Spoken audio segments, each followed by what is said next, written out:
welcome to Gehenna Gaming, where we tell dark stories and supportive, inclusive gaming. Tonight, we're playing Bluebeard's Bride, a game of feminine horror from Magpie Games. Gehenna Gaming is sponsored by Die Hard Dice, Session Zero Clothing, and 1985 Games. Make sure to check the links in chat for ways to save 10% on dice, TTRPG clothing, and wonderful gaming accessories from our friends at these companies. I would like to give my players a chance to introduce themselves now. Let's start with you, Kitty. Hi, everybody. I'm Kitty Kimchi, and I guess you'll be figuring out who I'm playing a little later. Savannah. Hi, I'm Savannah. You can find me online at Miss Missy Mo Fox, and we'll see who I get to play later on. Abby. Hi, I'm Abby Peterson, and yeah, I think again, you're going to find out more in a little bit. Alex. Hi everyone, my name is Alex. You can find me on Twitter at Daredevil Alex. I'm so excited for the horror to begin. Thank you. And I am your groundskeeper, Rosie Regular Size Mom. You can find me on Twitter at mom_sized. And Bluebeard's Bride is a game of feminine horror.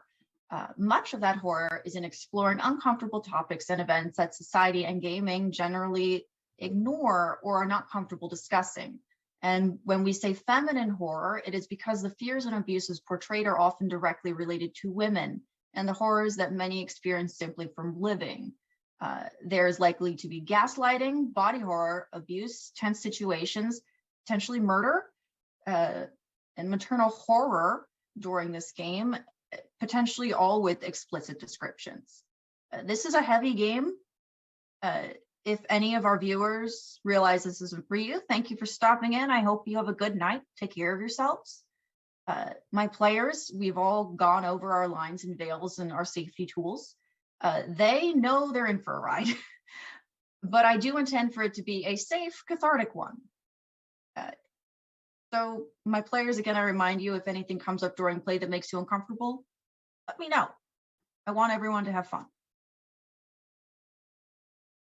And now we're going to talk a little bit about Bluebeard's Bride.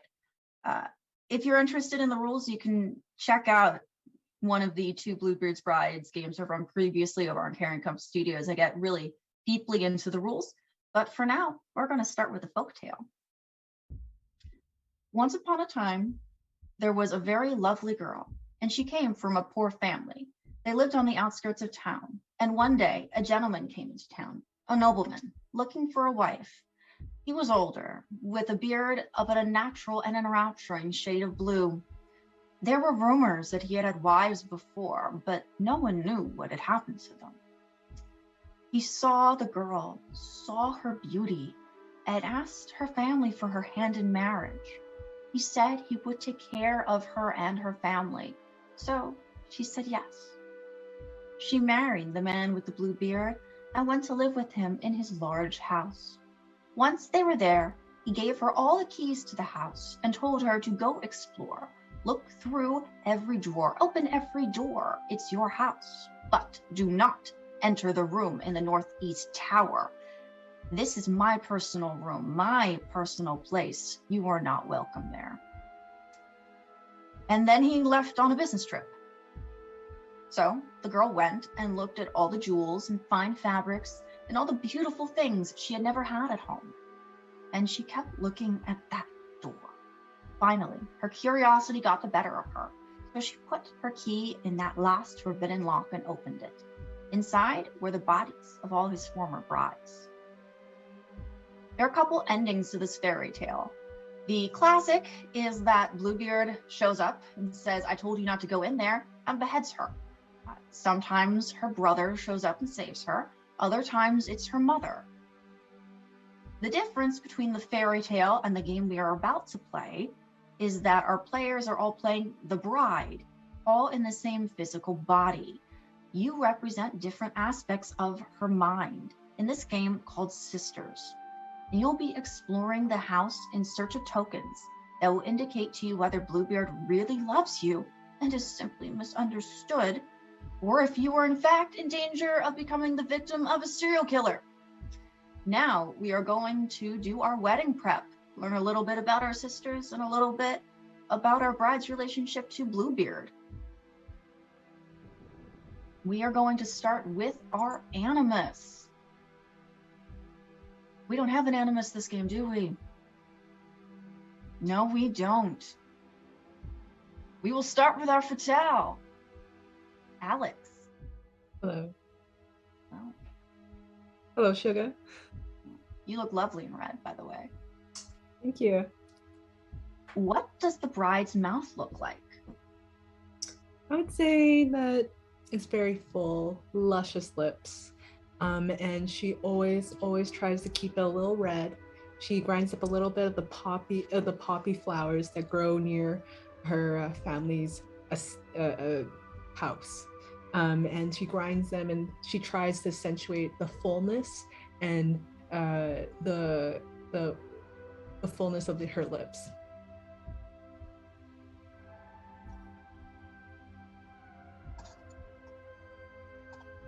You mentioned her parents' house. Are both parents present? Both her parents are present, but they're very old. They're getting into their old age.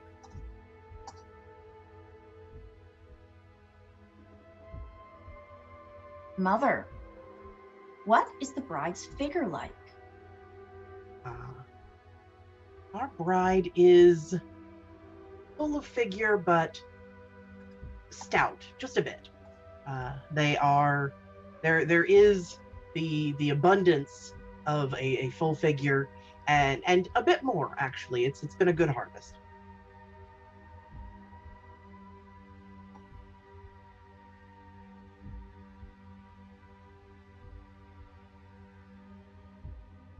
Virgin, what do the bride's eyes look like? The bride's eyes are a deep chocolatey brown with gold specks around the outer part of the iris.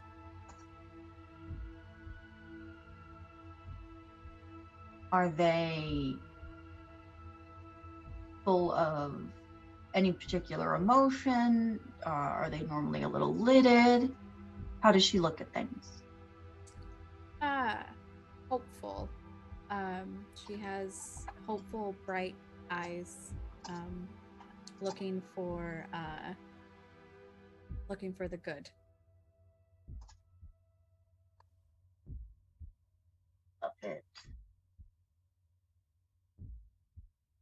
And last, our witch. What is the bride's hair like?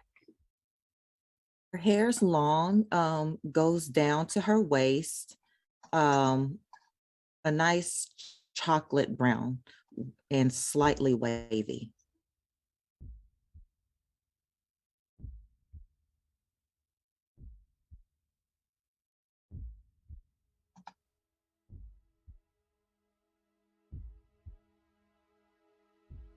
And back to the top of the order. Fatale. How do others keep her quiet? Oh my dear. I'd say that others constantly belittle her and tell her that she doesn't actually know what she's saying. They constantly dismiss her comments. And so she's learned that if she doesn't know how to do something, others can do it better. Why interject?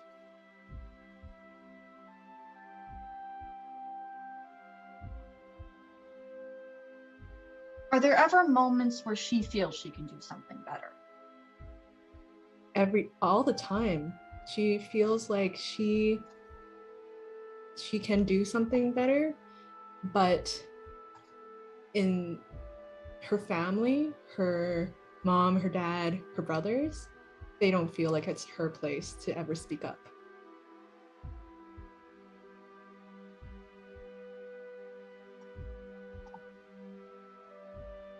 Thank you.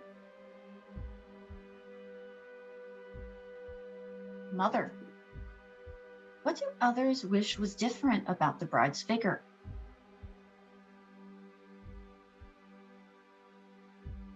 the bride has seen a lot of sun. There are patches of skin that are deeply freckled, and it is if she wishes her skin were clearer. Others wish it basically advise her to cover up, to try and get less sun, to be more pale.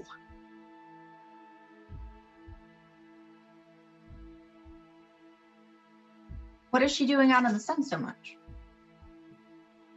The bride is adventurous. She walks about. She wants to see things that are beyond just this town or this homestead.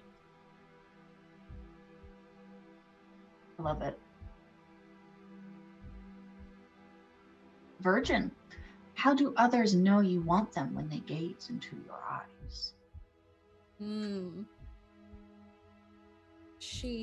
When she sees someone that she wants, she kind of gets that like determined squint.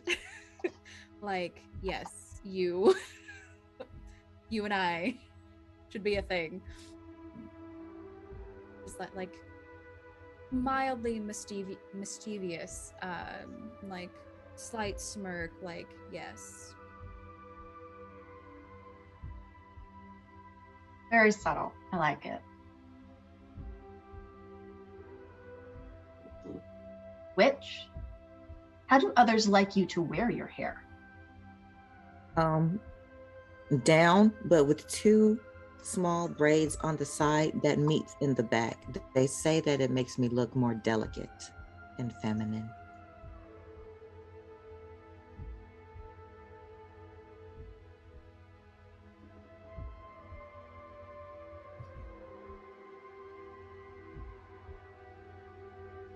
And is this how you like to wear it?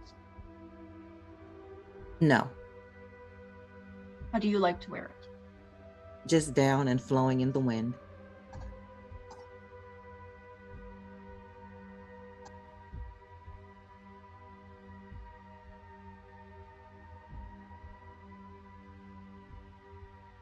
Gaetan, what are you leaving behind from your provincial life to become Bluebeard's bride? Leaving behind Jacob.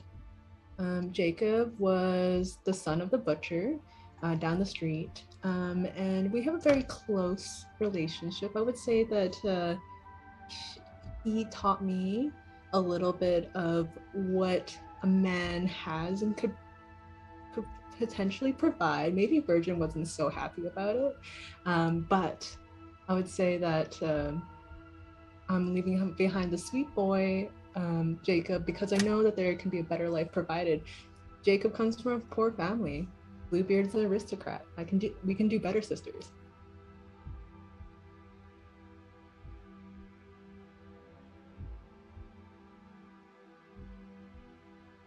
Sacrifice many women make.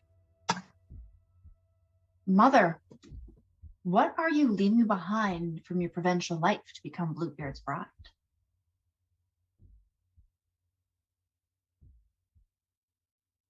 Bride is leaving behind the places of safety that she knows.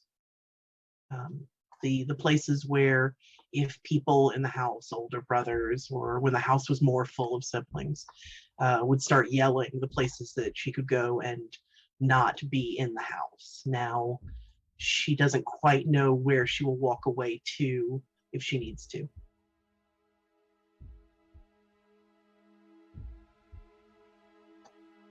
So the bride likes quiet? Yes.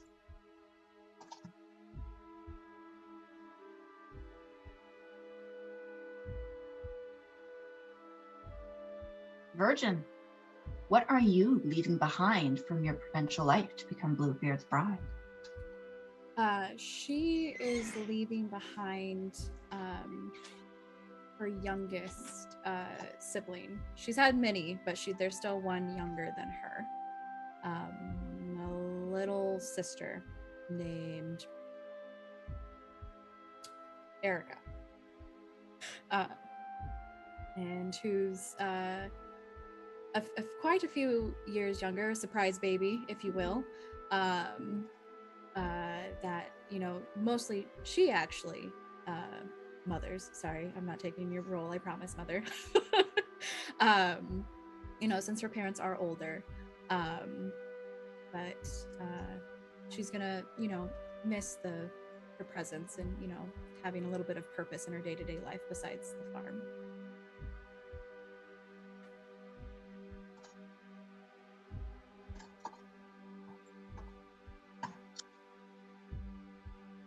I'm going to latch on to the fact that you said the farm. Is everyone good with our bride being from a farm family? Yeah, cool. What kind of farm? We raise sheep, wool. We do textiles. Sounds excellent. Yeah, works for me. Witch, what are you leaving behind from your provincial life to become Bluebeard's bride? My parents were very strict and religious, and they didn't agree with my practices. And I'm leaving that behind to pursue my freedom.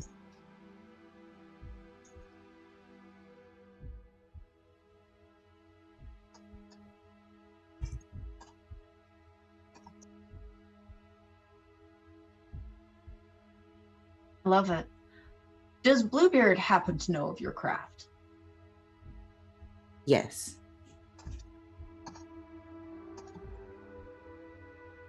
And you believe you'll be able to practice while living with him? Yes, hopefully.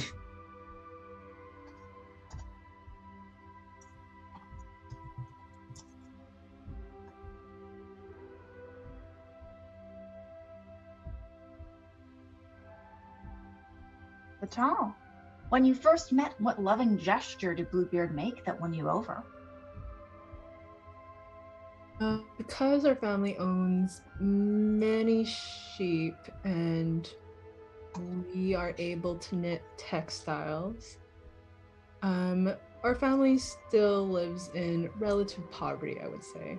And so what Bluebeard did was he helped, you know, uplift the family business. He came by and he saw one of our beautiful tapestries that that I embroidered. And he paid 10 times the price for it. And so that loving gesture convinced me that this is a man who could provide for us.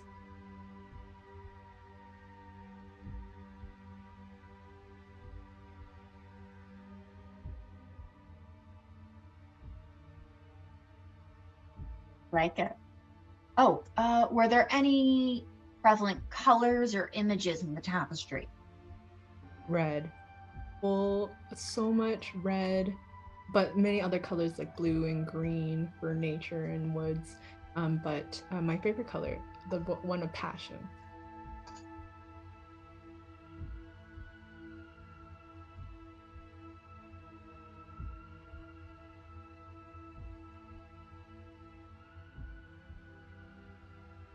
Mother, what loving gesture did Bluebeard make that won you over? He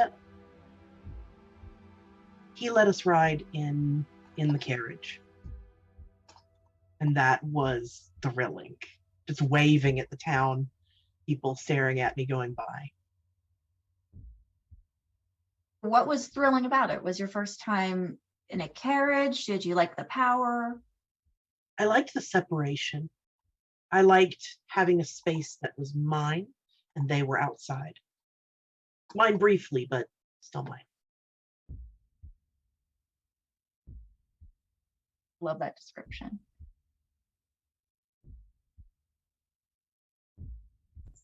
Virgin, when you first met, what loving gesture did Bluebeard make that won you over?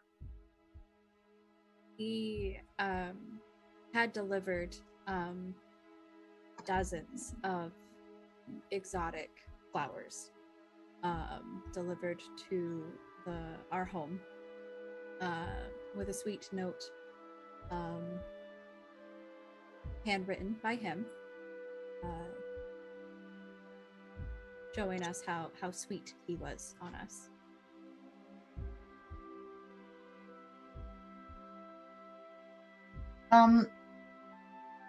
You say exotic. Do you have anything particular in mind?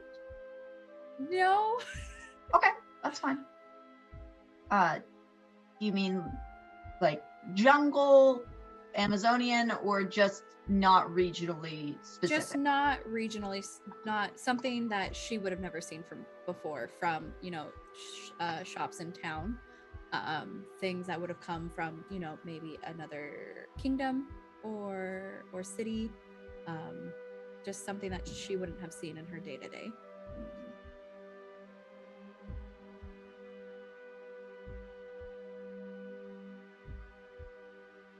Thank you.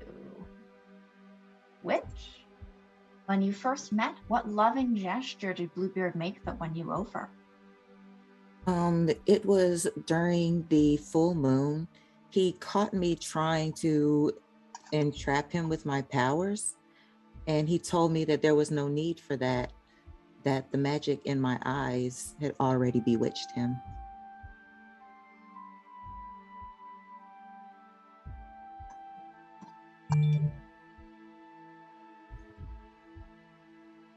Smooth talker.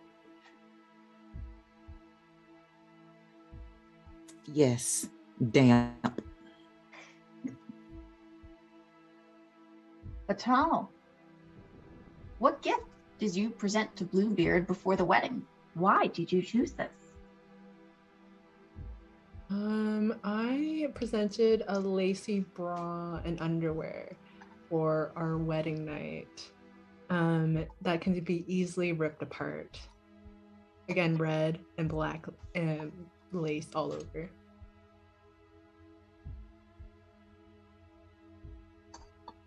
How did Bluebeard seem to react to this gift? He was excited. He had so much lust in his eyes. But because of our religious upbringing, we have to wait until our wedding day.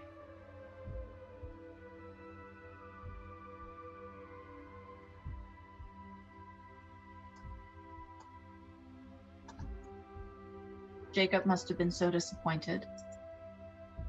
Yeah, he was, yes, but I mean, I've never had a man never disappoint me, so it goes both ways. That's fair. Mother, what gift did you present to Bluebeard for the wedding? Why did you choose this?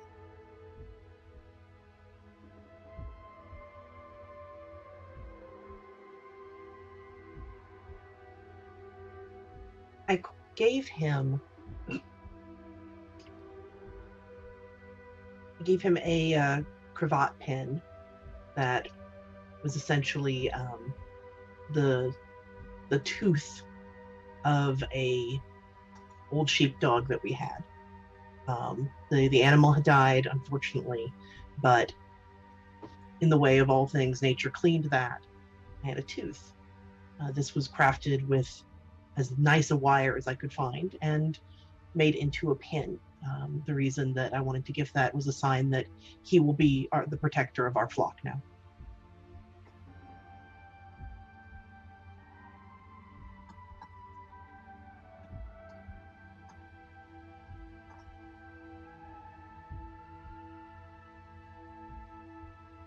Virgin, what gift did you present to Bluebeard before the wedding? Why did you choose this?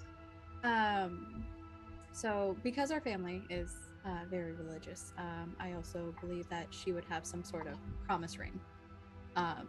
And she provided him her promise ring because it was to show him that she is entrusting him with something that she considers a very precious gift.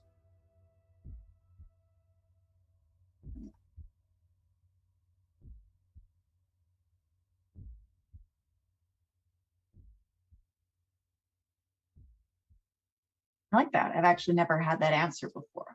Oh. Witch, what gift did you present to Bluebeard before the wedding? Why did you choose this? A scarf made from the wolf from my family, because that's the I guess that's what we have of most value, but I knitted it with the wool and also strands of my hair. So wherever he goes, he takes a piece of me with him.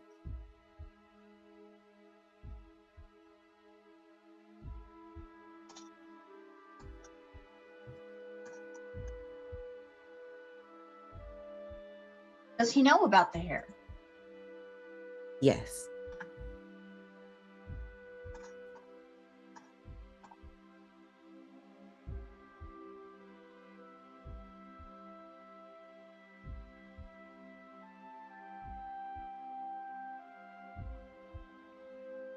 Vital, do you trust your generous husband, or do you hold unkind suspicions? Why is that? I believe I hold unkind suspicions. Who is this man who comes and just whisks me away? He may be rich, but men of that pedigree usually I've heard the stories of treating women in certain ways. And so I fear that I will be one of those as well, but maybe all he wants is just a trophy wife.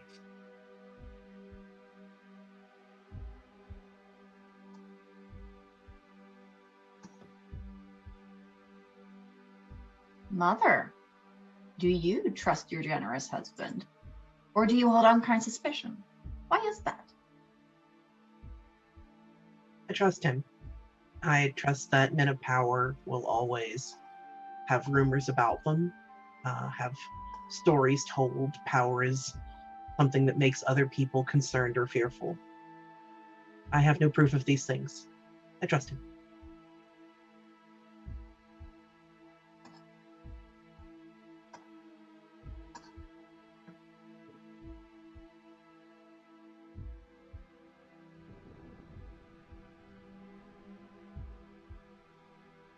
Virgin, do you trust your generous husband, Bluebeard, or do you hold unkind suspicion?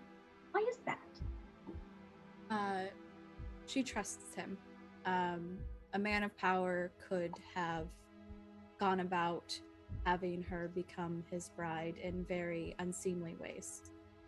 He went through the steps to show his appreciation and woo her, instead of just demanding her family to, give her over for a sum of money, which he easily could have done. And he didn't. So she trusts him.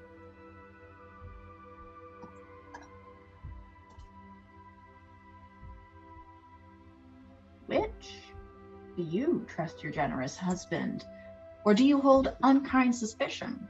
Why is that?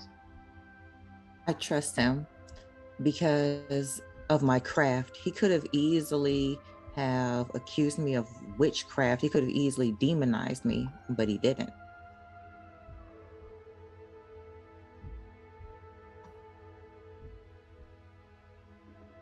I love it.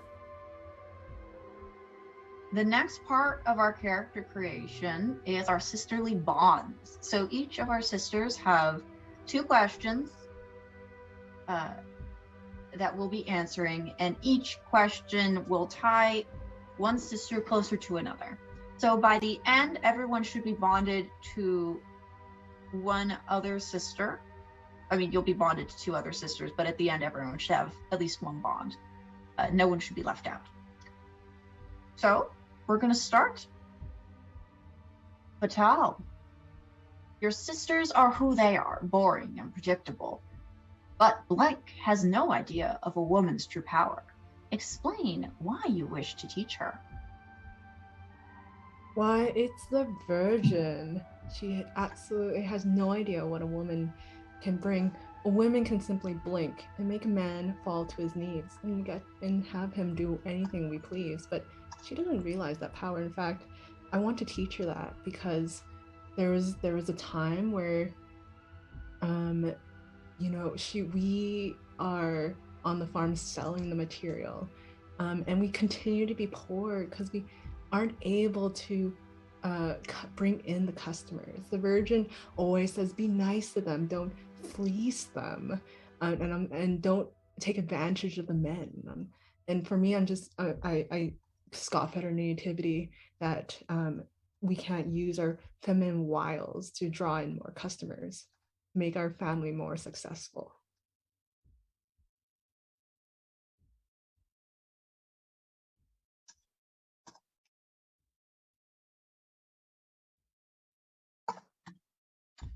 That'll be fun. You try to draw in blank with your seductive aura. Explain how you hide your insecurities from her. Try and draw in the witch with my seductive aura, but that, I don't understand everything that witch does. Bluebeard might not be afraid of witch, but hot damn am I afraid of witch. Like that witchcraft is gonna get us all in trouble. That, what is it? The voodoo blood magic. You go make us run into the forest and dance for who? Like, it's just not powers you should be messing with. And I just think that we'll have calamities fall upon us.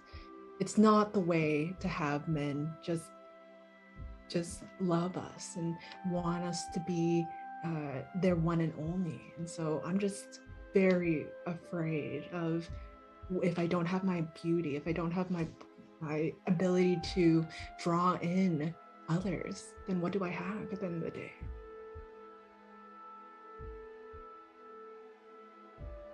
I really enjoy that.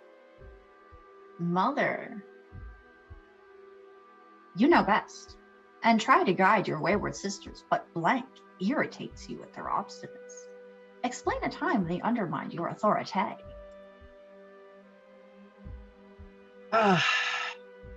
What am I going to do with our dear virgin? The dear thing means well, truly, but when I try to point out the things that are dangerous to us that we cannot do, she sees only hope and innocence. She sees not the teeth on the animal, but the fur, the soft gentleness. And such a time came where she was more inclined, while we were out walking, to wade herself into a situation of, I don't know what struck her fancy, picking flowers, the flash of light on water, but it required all of my energy to pull her back. And we have not always got on for these terms.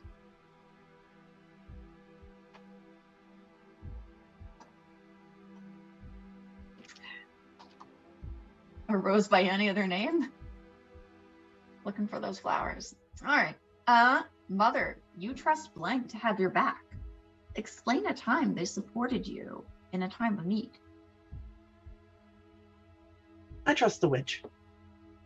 The witch understands the broader picture, not this flash in the pan passion of the Vital in front of us, but a need for long safety. I think this was part of our frustrations with young Jacob. There was a situation where, again, the Vital decided that she needed to be untoward, be flamboyant, to make an enormous scene. And the witch, again, understanding a sense that some things are done better in the dark, that some things have a power of secrets, was able to assist me in trying to temper this into something that did not, again, spoil our chances of this wonderful marriage.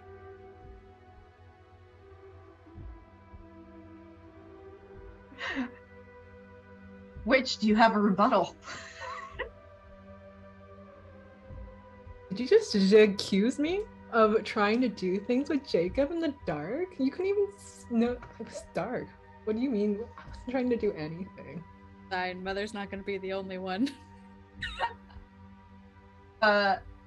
Virgin, you trust your sisters for the most part, but blank blackens your innocence with her every word.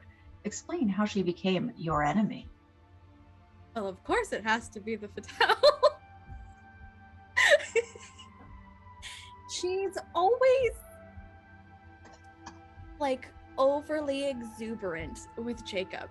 she always just tiptoes that little line between our innocence and not, and honestly gets the boys' hopes up at every turn. And he's like a sweet boy. He's been my best friend for years. I don't look at him like that.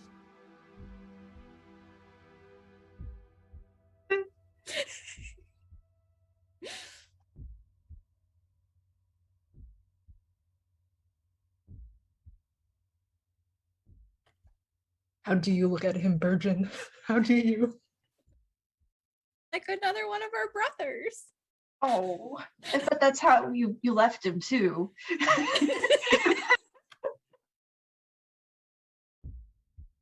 Just let the virgin come forward and go, "You're like a brother to me, Jacob." Shatter. Shatter. Blank often helps you play tricks on the others. Explain a time when she was your ally in mischief.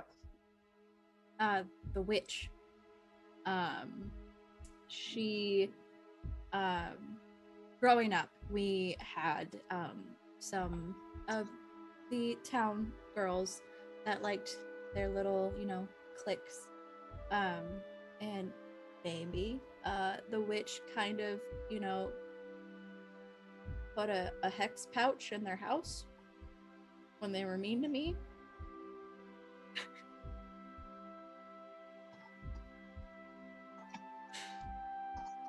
Was it anything particularly violent, or was it just like itchy feet or something like that?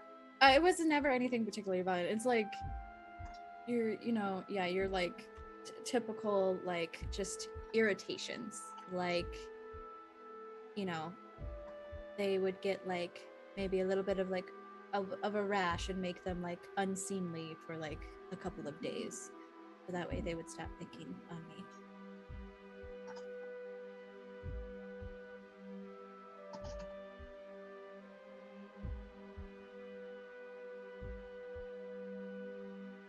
I get which your sisters are not nearly as important as power, but blank is a useful tool. Explain how they helped you pursue your blasphemous craft. The Fatale, with the use of her natural gifts, I don't have to put in much effort to bring in prey to use my unnatural ones.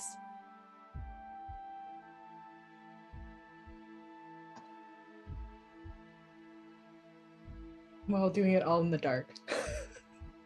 Of course. Blank draws an evil to her. Explain what you have done to keep that evil at bay. The Virgin, evil spirits have a tendency to prey on her innocence and to try to protect her, or to protect her during the spring equinox. I gathered flowers for her flower crown and I warded it to keep the evil spirits at bay.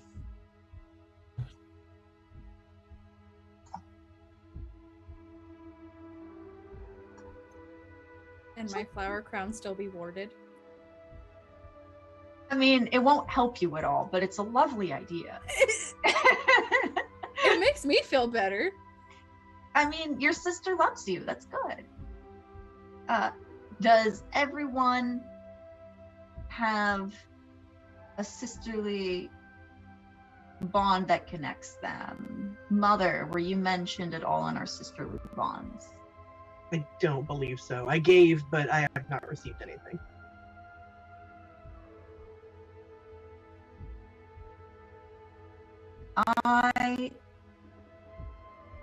Sisters, would you mind? I can change mine. Okay, if you don't mind, that would be great. I can change my second one. You try to draw in Mother with your seductive aura. Explain how you hide your insecurities from her. So I feel like Mother is the opposite of myself. She likes order. She wants to raise a family. She's very bossy. And so I try to hide the fact that I feel she has natural leading ability. I'm not a leader. I'm just someone who gets people to do what I want by flashing them some skin, some leg. She just uses her voice to get others to do what she wants. I want to learn that.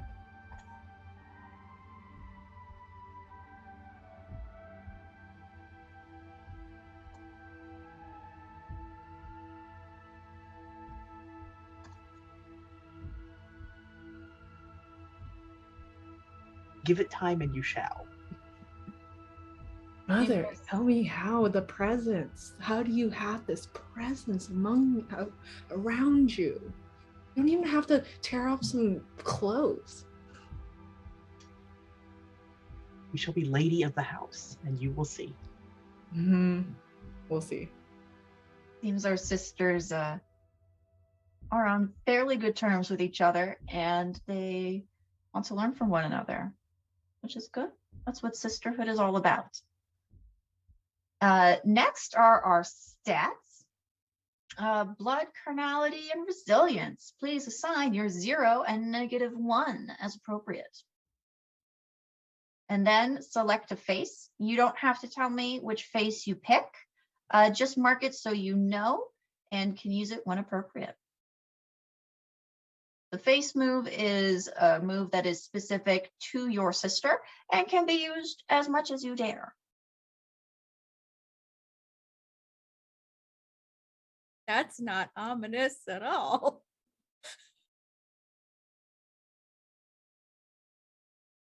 Let me know when you're done. Dun, dun, dun. I am done.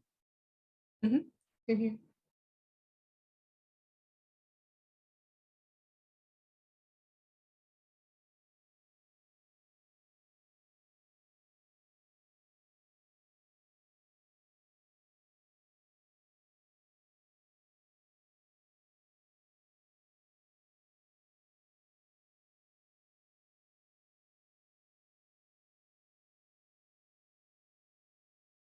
Do I have everyone?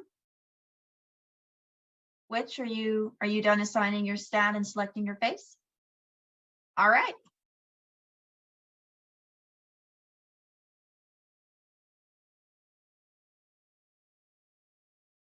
That's it for creation. We're going to take a break and then resume with our wedding day.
Hello, thank you for joining us again. Our players created a fantastic bride who enjoys quiet, is pleased that she has found a husband who will provide for her, protect her, and seems to respect her interests. She is often quiet because she is used to being shushed by people that feel they know better than herself. Perhaps she will find more of a space to speak now with someone who respects her more than her family seem to. We'll see. I look forward to learning a bit more about this bride as she learns about herself. And what better way to start learning than plunging into marriage? It's your wedding day. My bride, my beautiful bride, thank you for your love and gifts. Thank you for giving me your heart, your body, and your life. I will treasure them always. To my bride. Your groom raises his glass and drains it looking at you, his blue mustache and beard wet from the champagne as he smacks his lips, smiling wolfishly at you, thinking of your wedding night. That morning, you put on your finest dress that Bluebeard brought you, a lovely red trim around the bodice, just like you would like. You let your hair fly loose the way you like, and the way everyone else disapproves of. At the ceremony, he kissed you chastely, which pleased your religious family. Now, at the reception, you sit alone at the high table, drinking champagne, a true treat. Well, he talks to your guests, most of whom you do not know, and they all seem to be talking about you, and they're all giving you looks. The party is over. He hands you into an elegant carriage, and the gas lamps outside are lit because night is drawing near. He sits across from you with his side against the door and just watches you on that long ride to his estate, the firelight reflecting in his eyes and blue hair. He doesn't touch you, he just looks. The carriage stops. He delicately hands you out, and you see your new home. It is enormous. Towering over you, 3 stories of beautiful stone, gaslight shining off the copper roof. In front of you are a few stairs leading up to double doors. As you look up them, you see to the side and beyond the hedge that surrounds the grounds. The grass inside is dry and brown, and then you enter the house, and Bluebeard closes the door behind you. It's very dark inside the Sentry Hall. You can't see the end of it, but you think there might be stairs ahead. There is a table in front of you, made of a highly polished wood, which shines in the one lamp that sits upon it. On that table is a letter. Bluebeard takes the letter and reads it while the coachman brings in your luggage. Bluebeard turns to you and says, "I am sorry, my bride. I was so looking forward to our wedding night, but business is calling me away, and I cannot stay. But here, have the keys to the house. Please look through everything. Make yourself at home. Play with the jewels. Make boats out of my papers to float in the bath. Set fire to the furniture. Tease the servants. I do not care. This is yours as is mine. But do not go in the room in the northeast tower. That is my private chamber, where I can find some rest from all the stresses of the world. It is private to me. Please do not go in there. I will be back soon, and we will have our wedding night. You will remember it for the rest of your life." Then he hands you a ring of keys, his hand touching yours briefly, and he turns to leave, closing the door. You are alone on your wedding night, in Bluebeard's house, your new home. You're a little drunk, your shoes are far too tight from dancing, and you hear rain hitting the fine copper roof. The wedding present that pleased Bluebeard most was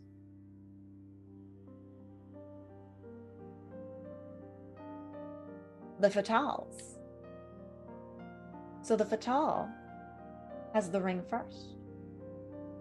Brides, our sisters that make up our bride, talk amongst yourselves, decide what our bride wants to do on this your not so wedding night.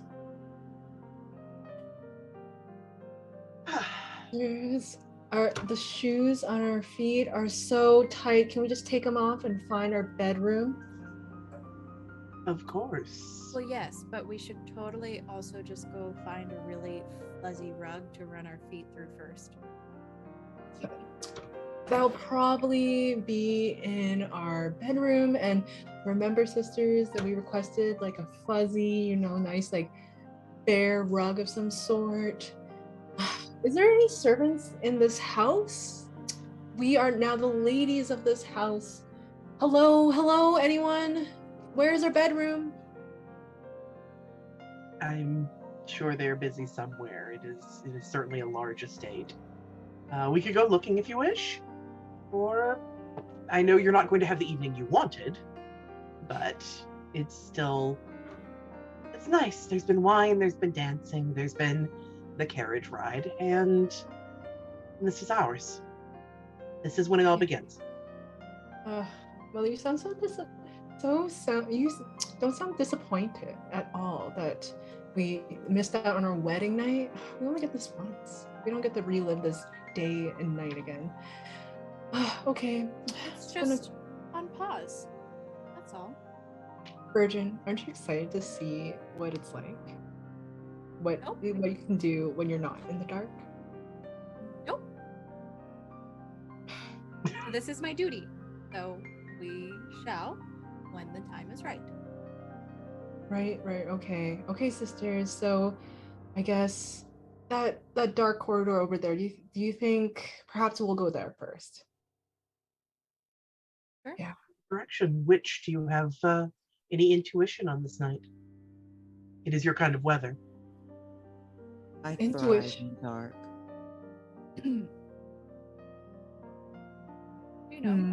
Two of us thrive in the dark and two of us thrive in the light. What could go wrong? What could go wrong? Let's just show the ones that thrive in the light what this dark corridor will bring. And so I will look at this beautiful ring of keys, and I'll pick up one that is that is glass, and looks like it's see-through, and it's very large, like one of the ones that you would need to open like the door of a castle with. But inside this glass key is blood, and if you shake it, you hear it just sloshing around in the see-through glass heavy key.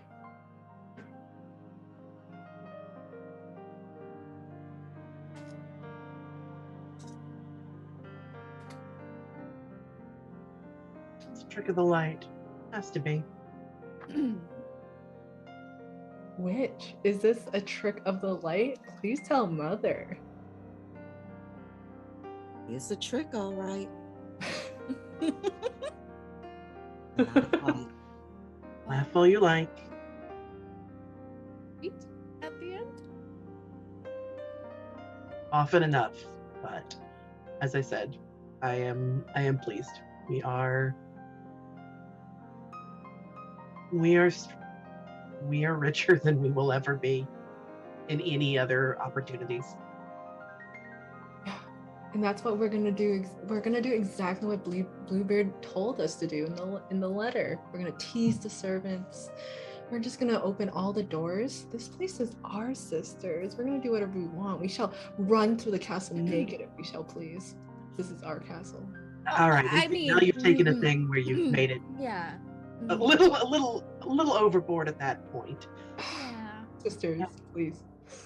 How You else can we summon spirits? Thanks, Witch. I knew you were on my side.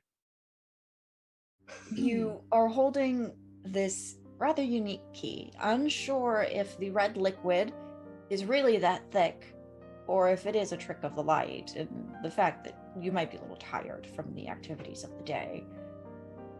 You walk down that dark hallway. The light of the single lamp behind you, just barely enough for you to see the door, and it is a elegant door.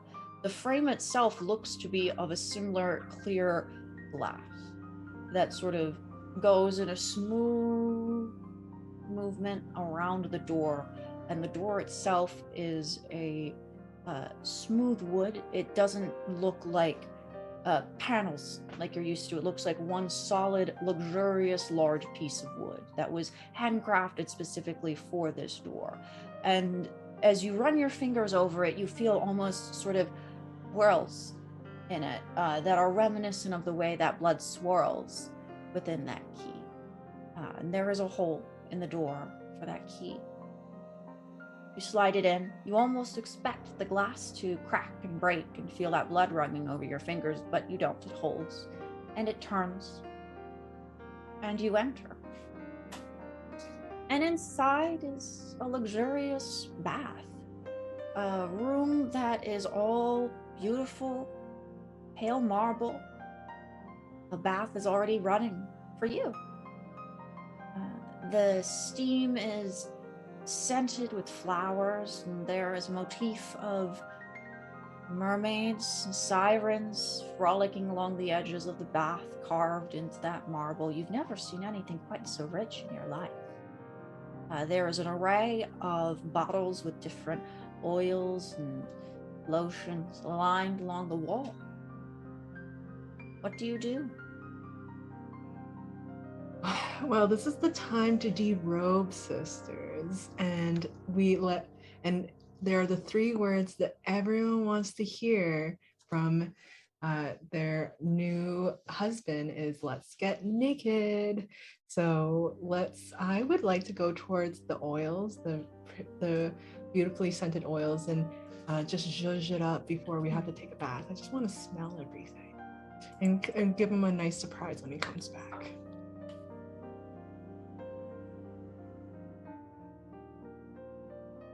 You open the oils. There's a lot of different bottles. Some are straight, narrow. Some are larger, rounder. They are all apparently clear. As you open them and sniff, they have different rich, exotic scents. Some smell a little like cinnamon. As you work your way down the line, the scents start to get a little darker. Maybe you get a hint of must, and then you move to the next one and it's fine again, a floral. But every once in a while, there's something a little more metallic. Oh, can I use my maiden move, investigate a mysterious object?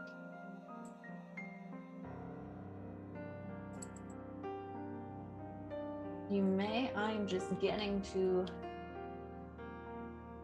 that page. Yes. When you investigate a mysterious object from a room, ask 2. What 2 were you asking? I'm going to ask,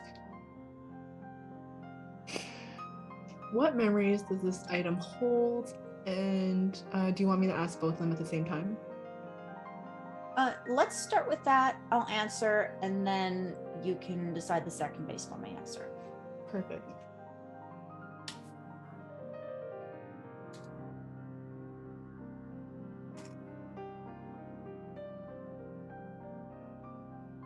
And you ask, what memories does this item hold? Indeed. As you're thinking about that, are you holding one of the bottles that smelled a little more metallic, or one of the more floral scents? Can I sniff both the floral and the metallic?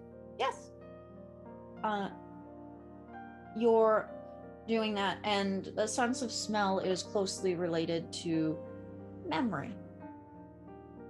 You're used to, when you smell the scent of bread, you're reminded of a particularly nice morning when you were making bread with your younger sister Erica. You were teaching her how to cut the loaves properly. It's a good memory. The memory that you're getting now, though,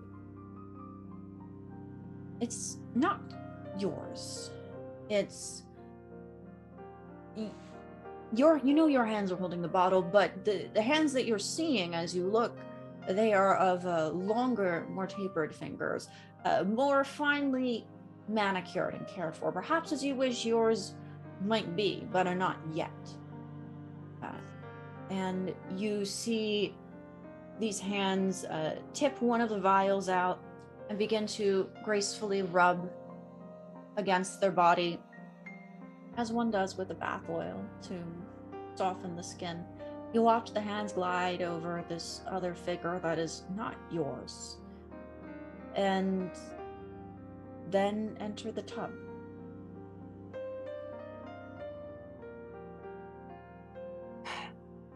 As I knew, of course, a man with power would have multiple wives before us, multiple women. That makes sense.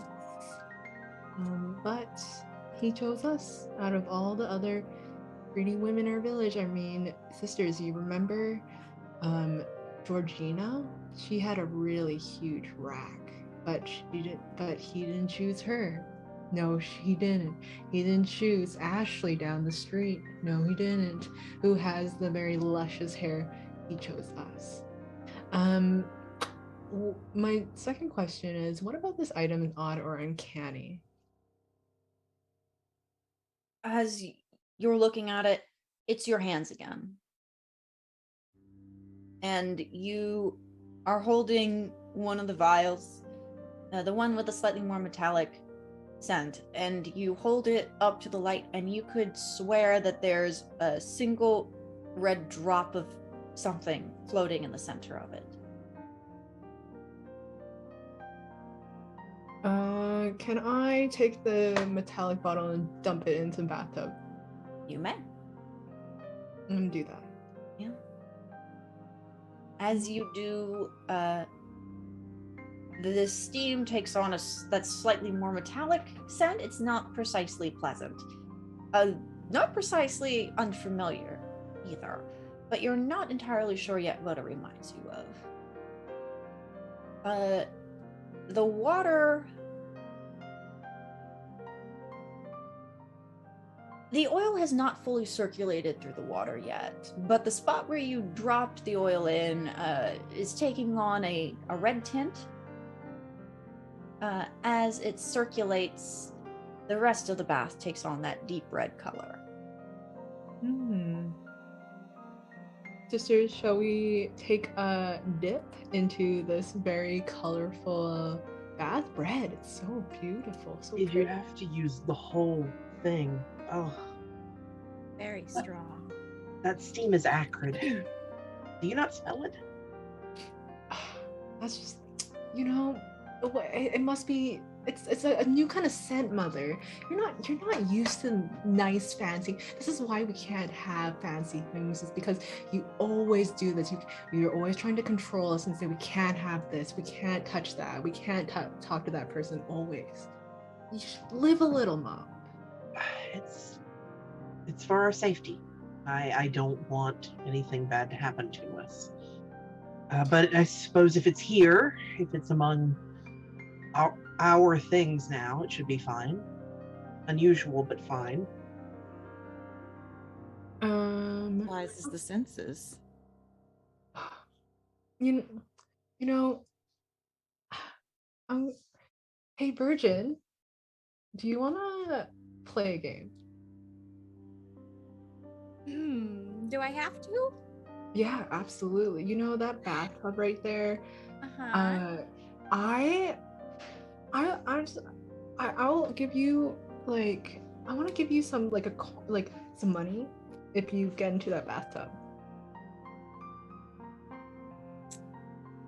I'll give you this ring. How about I give you this ring? You can wear this ring. How you can put it wherever you want on your hand, and we dip it in. Just see what it's like and tell me how it is. You did want more adventure. Remember we were talking one time. You said you wanted more adventure, more fun. Wouldn't it be nice? I guess. Okay. I'm gonna give the ring to the Virgin. Right. Virgin, you now have the ring. Yay! What do you do? I gently swirl my fingertips in the bath water, testing out the temperature, and the feeling of the water with the oil in it. It's odd. As you're drawing your fingers through the water, there's almost a slight pressure on your fingertips as though someone is mirroring your motion. Keep going, Virgin. I feel like you're setting me up for monsters. Anyway, she gets a quizzical look on her face, and she puts her head over the water to see her reflection as well. See how that reacts. You peer into the water, and it's more reflective than you would expect. And you could almost make out... You would expect to see a shadow of your reflection, but not a face that appears to be coming closer to you out of the depths of the tub.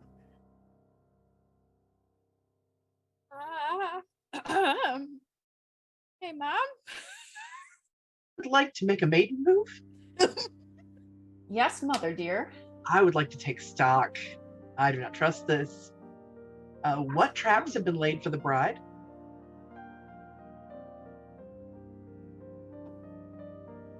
That face is drawing closer. Those hands that mirrored your motion are beginning to press their way out of the red surface, and as they do, you see that that metallic scent, you suddenly remember where it's from. It's from when you make mutton of the older sheep. I was also going to say lambing season. Come away from the edge. Come away from the edge. She reflexively goes back and also grabs a bottle as something to throw at the presence that's coming out of the water. Okay. That would be dirty yourself with violence, which is a ring move, so you can do that. Do you want to do that? Wait, Virgin, go do it. Oh, I don't think we're friends anymore. what are you talking about? Yeah, let's do it. Like, it's just kind of on reflex of just like something spooky, like chuck a bottle at it. Okay. Roll your 2d6 and add your carnality stat. Sure.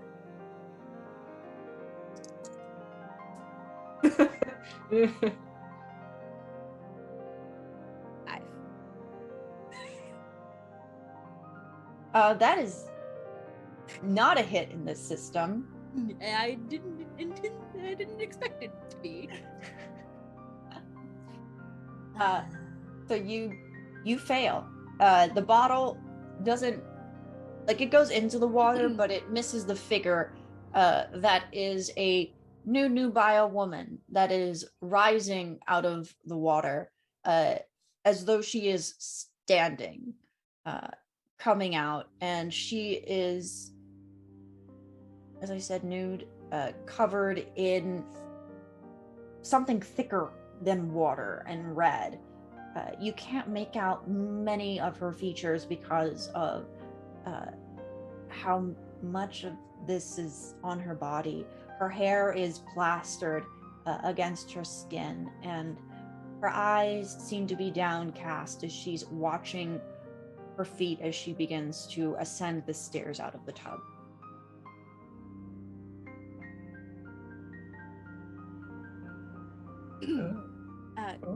Good evening. Yes. She looks up at you, and her eyes are a dark chocolatey brown. Like our chocolatey brown?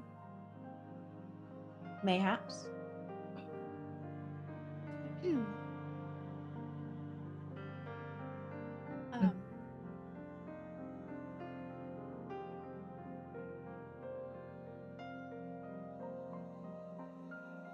Ask it what it wants, maybe.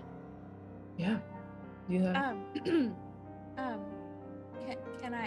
Can we help you with something? You look a little lost. I'm not lost. Oh, I am where I have always been. You should take a bath with me. I'm not really the bath sharing type.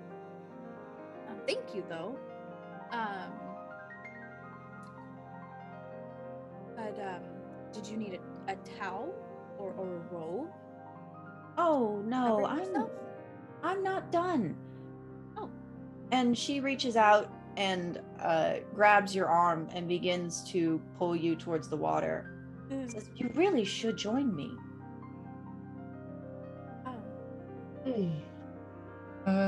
Do something. This is not how I want to be touched, sisters. Witch, mother. You started this. I didn't start anything. I just want to take a bath. I didn't want to take a bath with another woman. If this be woman at all. Mother, witch, do something. Virgin clearly got us into this mess. I take offense to that statement. Yeah, as you should, Virgin. Can you pull away or appease it? If you can't, I will help you, but you're strong. Can you do it? I would like to, I think.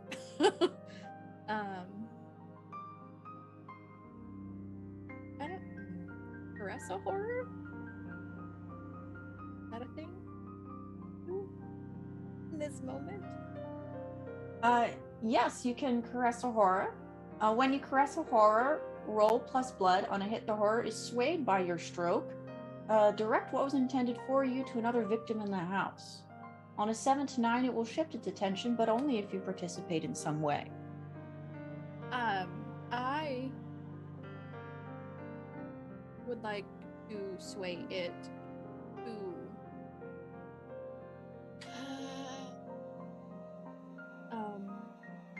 a maid, maybe. Okay. make that roll. Okay.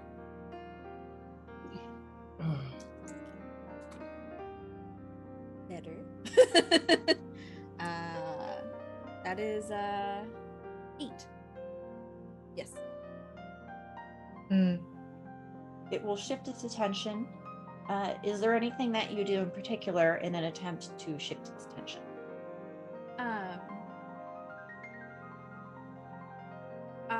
I say that we're not quite ready to take a bath yet. You know, we just got home. You know, we still have the scent of our loving husband on us, and he's going to be away for several days. So why don't you ask one of the maids who's been on their feet all day and, you know, needs a respite. As you say that, very timely, a maid, an androgynous-looking individual, opens the door, carrying some folded towels, and says, "Oh, ma'am, I'm so glad you found the bath we had ready for you." And then their eyes track to the nude, blood-covered woman, and appear spellbound, not horrified in the way that you might expect, as this woman releases your arm and makes an elegant gesture of invitation. And the maid puts down their towels and, with a smile, accepts that hand. And enters the tub, still dressed, with this woman. Do you watch? Out of morbid curiosity. You watch as both individuals walk into the tub. You don't in a tub. It's not normally deep enough for this, but you see them walk all the way in until their heads vanish below the surface. You can almost still hear their feet as the ripples stop.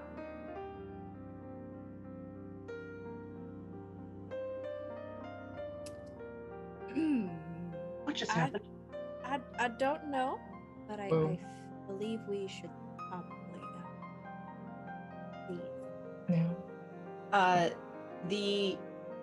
I'm just going to remind everybody, to leave, you need to propose a truth of what happened here. Select a token, a physical item from the room, and then declare if you are loyal or disloyal to Bluebeard. But what does it all mean? Yeah, what just happened? Virgin. Well, clearly, there was another woman here. Perhaps cousin, who doesn't know personal boundaries. Clearly. Of course. Everything in this house is having like an orgy or something, and we're just not part of it. They can keep that to themselves if that is the case. But it's probably just, you know, a relative of his that, you know, stopped by, took our bath for us. So yeah. It smelled like blood and death. Yes. And she can keep her blood and death in the tub. What do you think, Witch, with all your blood magic that you do? Yes, I would love to hear Witch's thoughts. Yeah. I think we should go swimming. That's what I want to hear, Witch. Yes. Absolutely not. Some say that blood is used to tighten the skin. I think Fatal would tell you that her skin is tight enough. Can I use my my face move, the mistress? You're the one really in control. Mark 1 trauma to take the ring from your sister. I believe so. Yeah. I'm gonna take the ring and give it to the witch so we can take a swim in the bathtub. Oh, That's no. rude. That is clearly dangerous. What dangerous manger? I would like to remind before you pass the ring, so Virgin, you are still in control. Another way you can exit if you do not have a truth, you can simply escape and take a hard bargain. I think we really found out a lot about this room before we decided to ex-nay on the escapade. Yeah, I would like to take a hard bargain, Miss Groundskeeper. All right. You will take 1 trauma. Trauma for me. Mm-hmm. Did That is just for the Virgin. Sure. Did Fatal successfully take the ring? I'm looking for the exit moves so I can. If it works better, like you can definitely I feel like I stole Virgin's like exit move, so you can definitely have like we can definitely exit right now, and I can steal the ring at another point in the game. I mean, to be fair, I was gonna pass it along after we got. Oh, well, then if no one is uncomfortable with the idea of going in the bath, then I will let you guys do that. I think some of us are definitely uncomfortable with the idea of going into bed. That the people who are clearly not holding their breath have not emerged from yet. Yeah. Like, there's no bubbles. There's no bubbles. There's no bubbles. I just want to see what happens. I mean, y'all just. That is not a good reason to do anything. All right. It sounds like you're escaping. Yes, please. Yes. Yes. So you will take 1 trauma, and that is just to you, Virgin.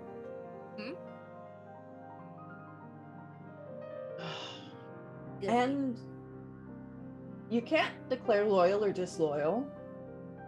So,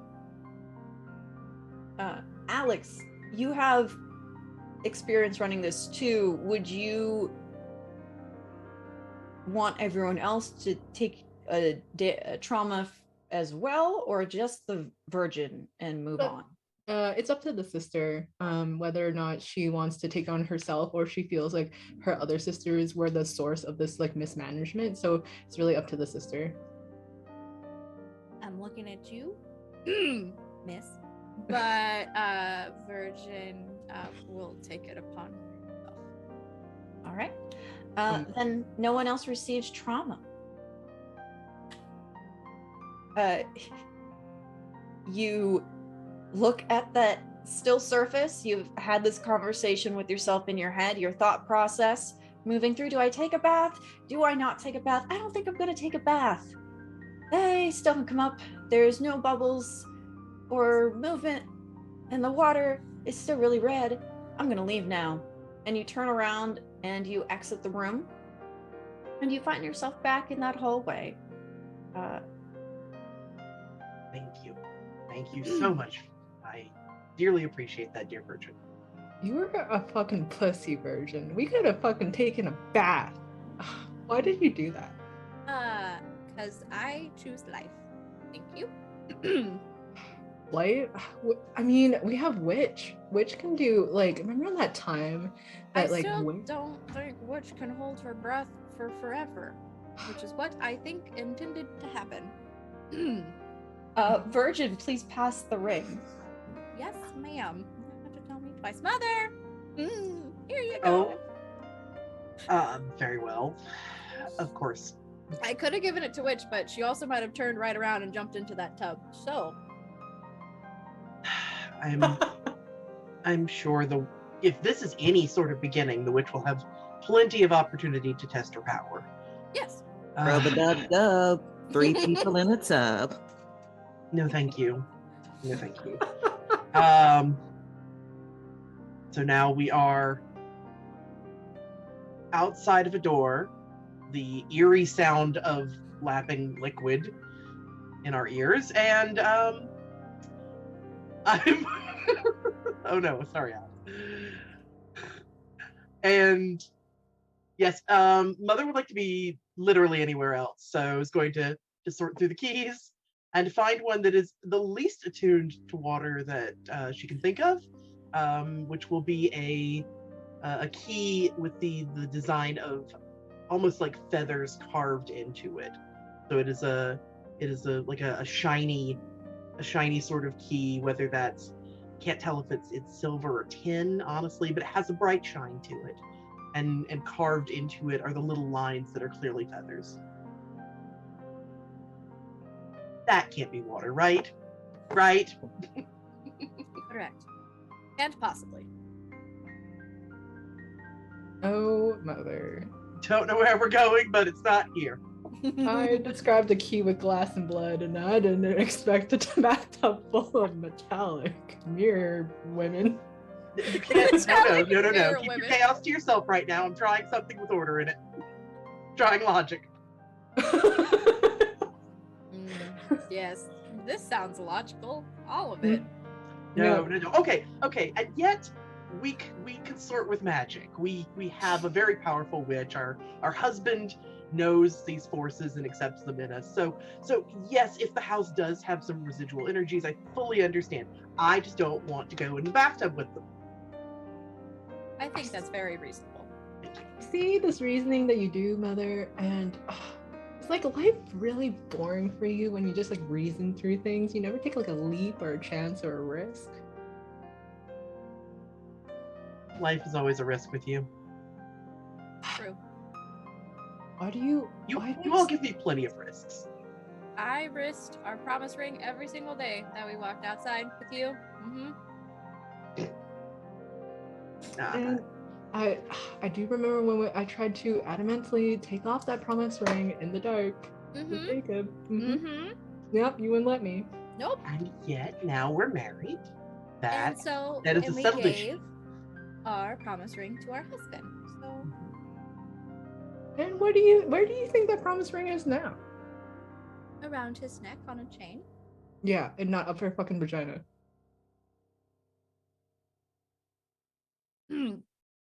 Very rude. You're just mad you didn't get to go in the tub and are attempting to Yeah. shock everyone now. Oh my gosh, we have the witch. I don't know what you were scared of. Witch can control the weather, the creatures, I don't know, the blood, but no harm would have happened to us at all. Right, witch? Well, no harm would have came to me. Yeah. Well, there's Right, one starts of walking. You are walking down the hall, and you're running your fingers over the bright key and the design that suggests feathers. You come to a highly polished door of a similarly bright metal with that same feather motif, prominent around the keyhole. The keyhole is shaped as a feather, and the key slots into place right at the sort of base of the feather, where it branches off into those delicate little parts. It goes in, you turn it, and you enter a room that is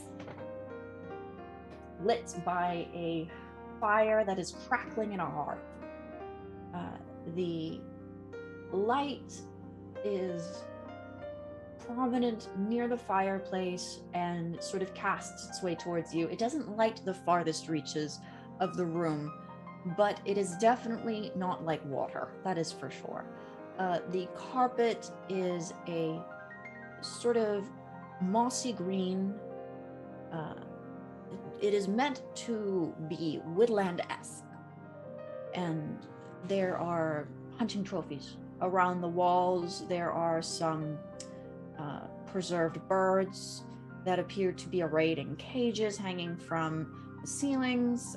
Magnificent creatures that wouldn't normally be caged. There are hunting trophies, with horns, some more exotic things that you've never seen, but perhaps heard of a rhinoceros or a lion, perhaps seen them illustrated. But it is a sign of your husband's wealth that he can go and game in such places. Maybe he'll take us one day. But yes, see, I've found us a warm fire. It's no bearskin rug, but you can certainly run your feet through the carpet, and we can be gone with these damnable shoes. Just rest here for a bit, and then we'll find our actual room.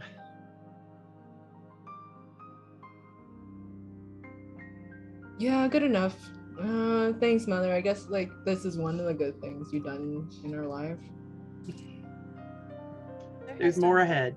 Many good things in her life. Virgin, you don't know what you're talking about. You will thank me one day. I promise. No, today's not the day. You're ruining our fun, Virgin. And Mother. You enter more into the room. What do you do as you walk further into this firelit room?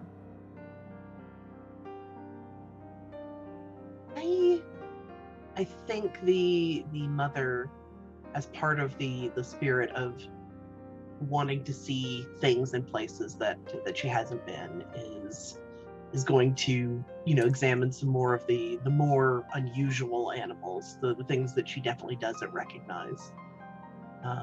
Still keeping close to the fire, though. It's very much a little more drawn to warmth and light right now.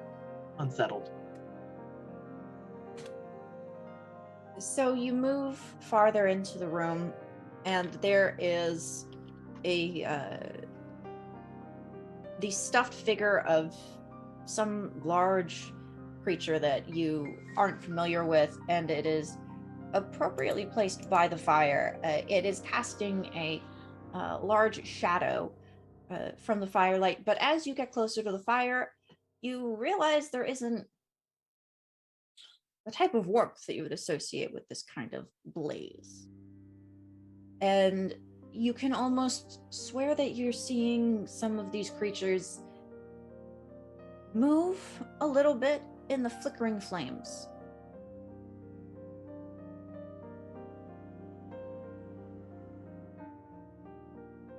Trick of the light. Nice trick of the light. Is that what you say? Always trick of the light? Yes. It fools us frequently.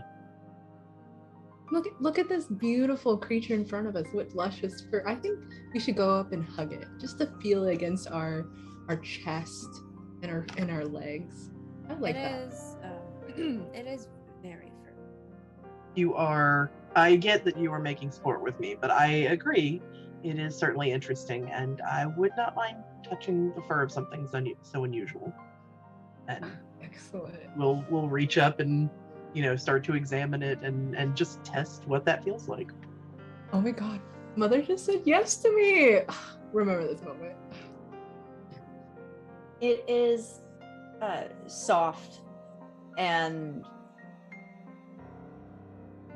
as you are so close to it, you stroke the fur of it, and it reminds you a bit of petting your favorite farm cat in front of the fire. It's a very soothing moment. And the smell of the preservatives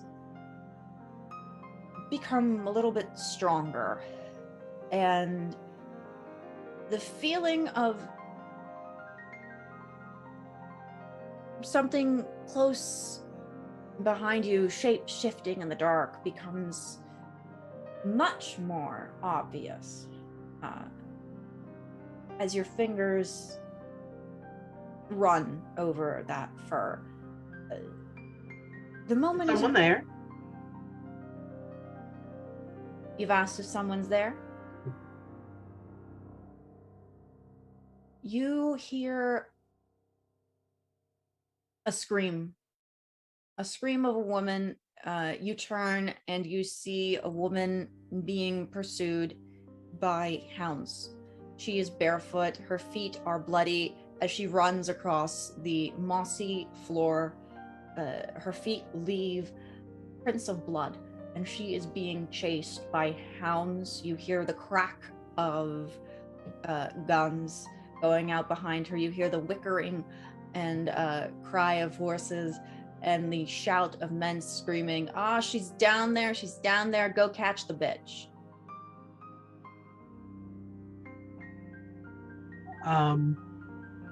The woman is running past us, or we see this in the distance. The woman appears to be running towards and through you and into the fire. The hounds move through you as well in a phantasmal sweep.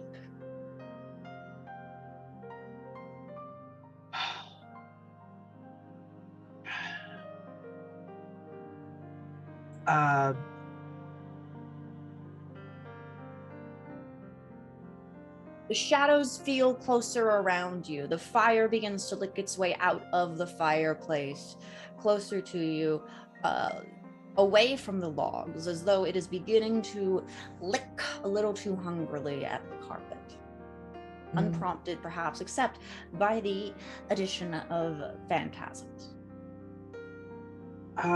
Taking stock again, what does this place demand of the bride? The chase.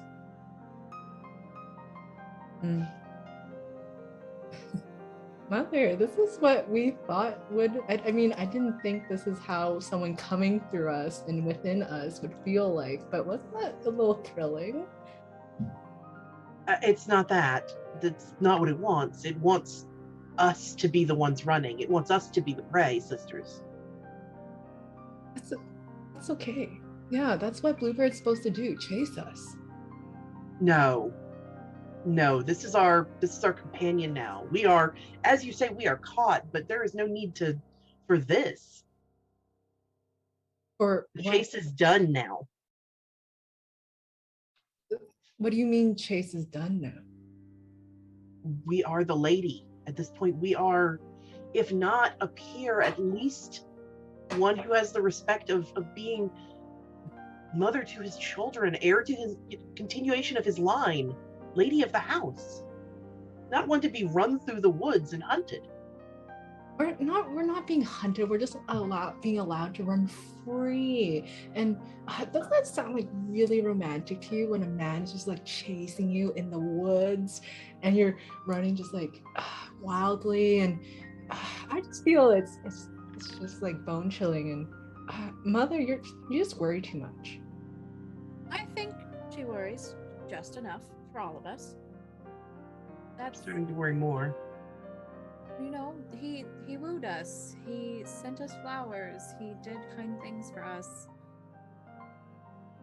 We don't need to be chased like animals. He hasn't chased us like an animal. We're not going to be chased like animals. I mean, he maybe he did that with other women, but he's not going to do that with us. We're just too pretty and we're too pretty and too young to be part of such games. I mean, we could like prance around the bedroom, you know. The creature you were petting that you found some small comfort in, you feel it begin to move under your fingers as it reverberates with a growl, and that smell of formaldehyde becomes stronger as you see its large flat head begin to turn towards you. No. Its feet beginning to work on that carpet. We need to leave. And I will not be leaving here unarmed. What? Are there actually any weapons in the house? Yeah, in the room around us. It's a trophy room. There are different sort of archaic hunting materials. You might see a spear or an axe, a bow, arrows. There's also items that would be used to stoke the fire. So a poker, that sort of thing. I am not a warrior. I do not have training with any of those. The fire poker will do me just fine. Besides, the fire is getting far too close for my needs, and Mother will take the fire poker. I would like to propose the truth. The belief that this room has the secrets hidden amongst all these trophies of the previous wives, or at least one who has been hunted as well, physically, not metaphorically. That a woman, whatever crime she did, whether she stole from the house or some other reason, but for whatever reason, this woman was hunted down physically. And it has made Mother very suspicious. She will take a disloyalty token in this poker. Mother, besides, we could have poked the bear. Could have been very erotic. I will show you a bear. The cat-like creature behind you, you feel its jaws snap at your back as you walk purposefully towards the door, fire poker in hand. As you leave, you almost feel a jolt moving through you as you open the door, and you all take one trauma for disloyal as you realize that you are in danger.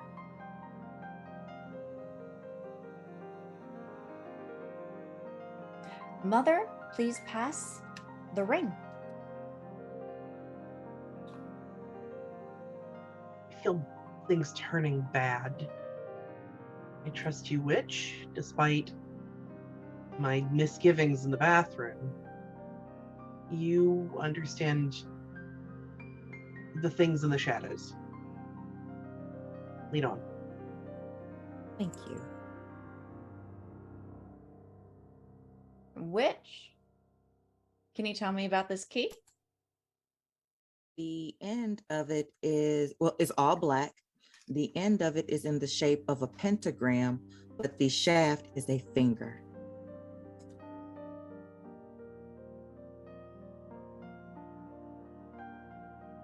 A literal human finger or carved to look like a finger?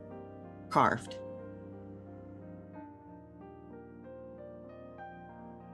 At least I think it's carved. Hopefully it's carved.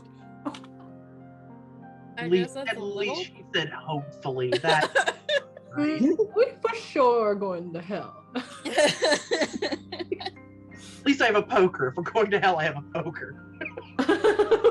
To stoke the fires to get hotter? Oh, are you on? Oh, no, don't. Oh, yes, Virgin. Come to us. Yes, Virgin. Recognize that. No! Yes. Look what we've done to Virgin. Oh, boy. Welcome.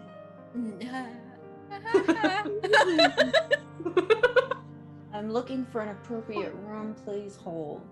It's fine. Have your fun, but I will keep an eye out. Yeah. We went from prey kink room to like hell. It's a stripper pole from here. You just No, go down it's real fine. well. Mother hasn't spanked any of us lately, so it's going to happen. Well, I mean, because she knows I like it.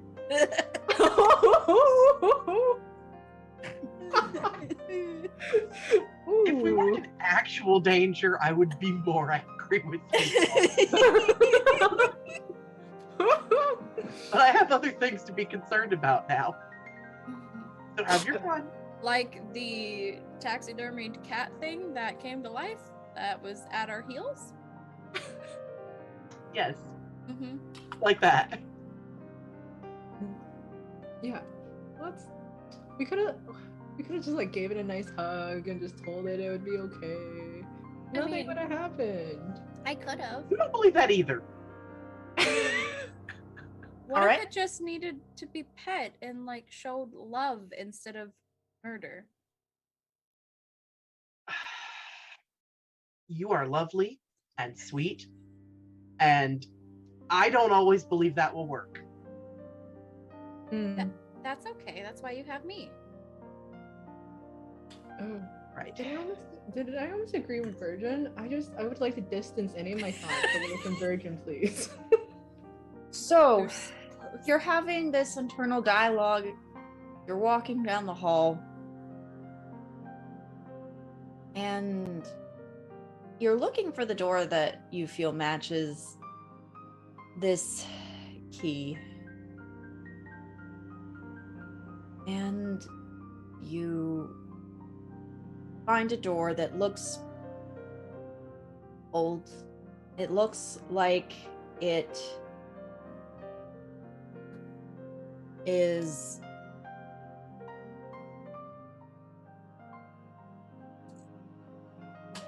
blackened almost.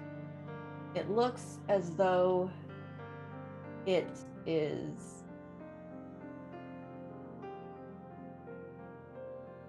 Sorry, the document didn't load the way I wanted it to. I need to get to the room. While it's doing that, I'll continue to describe the door. It looks blackened. It almost looks as though it was once iron, and the iron is old and corroded. The finger of the key, you see what looks like a handprint on the door, and there are 4 fingers: a pinky finger, the finger next to that, the middle finger, and a thumb.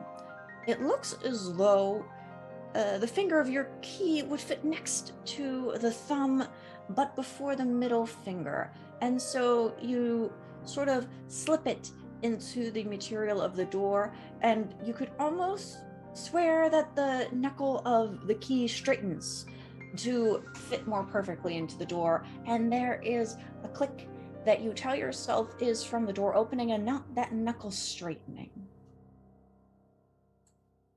You enter. And again, there is fire, but unlike the trophy room, this feels claustrophobic and heady and ashen. And there is an almost choking sensation. The air is thick with smoke. And it smells like the time you were trying to teach Erica how to cook meat and it burned.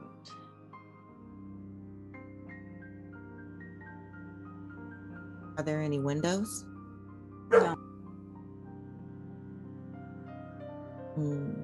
Do I feel anything close to me that I can pick up and fan? Sure. You are looking around. You begin to sort of wave your hand in front of your face, and as you're doing that, you find what looks like a sort of large, heavy paper fan that might have been made for this type of purpose. That, or perhaps it might have been used to sort of sweep,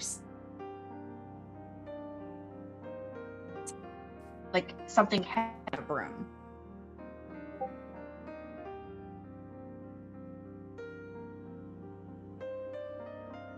Can you hear me?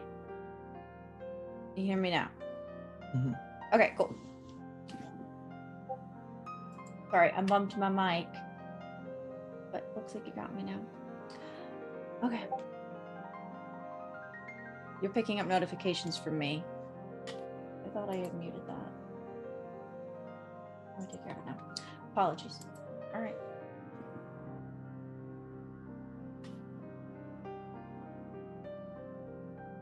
Okay, so I pick up the fan and I start fanning the air. Fan the air, you clear a bit of a spot in front of you, and you move across the room, and like I said, the air is thick with smoke, and your feet moving across the floor, it's not like anything you've stepped on before. Are you still wearing your shoes? Yes. Even through your shoes, it doesn't feel like anything you've stepped on before. It doesn't feel like grass. It doesn't feel like a wood floor. The closest thing is sand. You glance down and it's gray.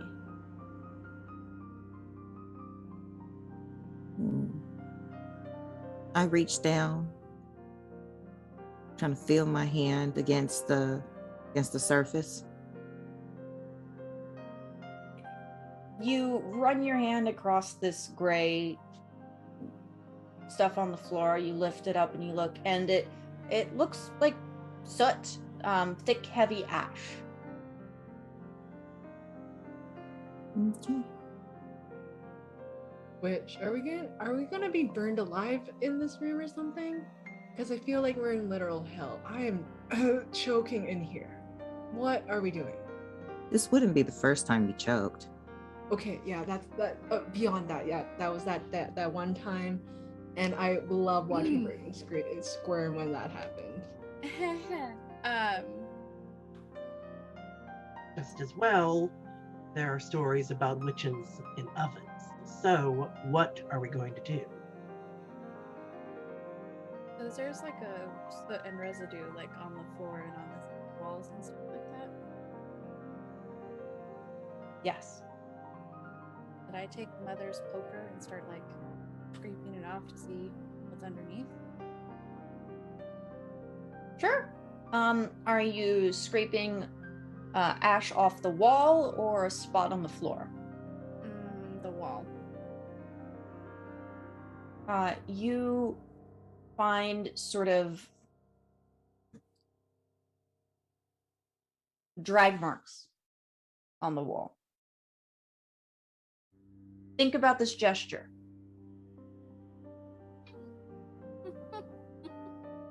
Ooh. That's I guess would we like to follow those gestures? You follow the movement of those gestures and your eyes fall to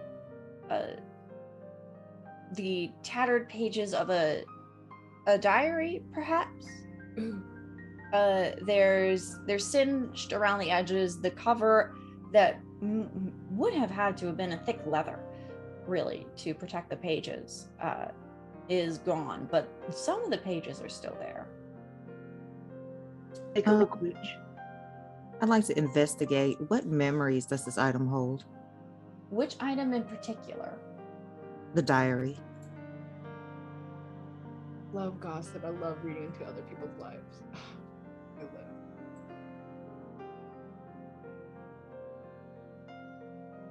It is over and over again the words, "We must please Mother." And at first, the words are in the unsteady script of a child. As you continue to flip through, it begins to look like a more practiced, mature hand, but perhaps still the same individual. We must please Mother. We Ugh. must please Mother. We must please Mother. Another victim of a mother's heavy hand. Not like we wouldn't know that, would we, sisters? This was not written by us. Don't blame me. I sympathize. It's of course it's not us, but I think I can sympathize with this individual. As you are looking at the diary, you hear coming from, it seems to be your left, slightly farther into the room, almost like a banging on a door, but if you're looking, it looks like the door of an oven.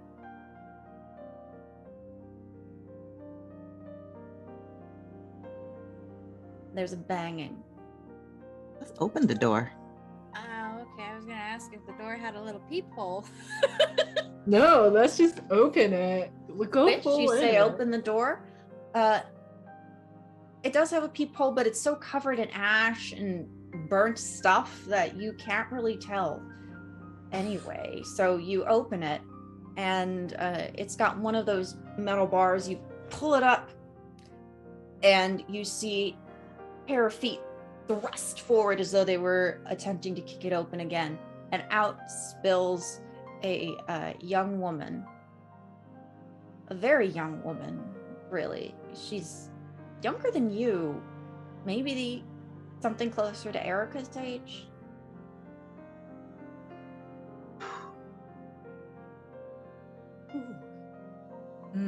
My Well. dear, why were you burned? She's looking up at you, and she says, "We must please Mother," and I made her mad. What did you do? I don't know. How old is this girl? Indeterminate. And I'm reminded that we have a second question from investigation. So why don't you ask that question for me, and we'll see if it can help you a little bit with this girl.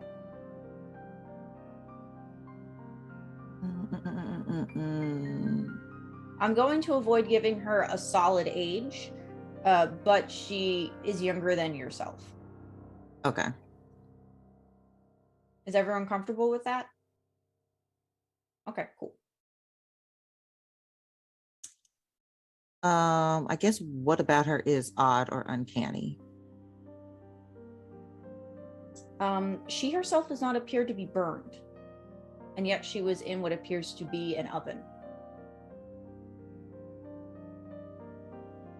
Okay. Does he just like it hot? Is this like another thing that Bluebeard likes to do? Just like keep his women hot and bothered?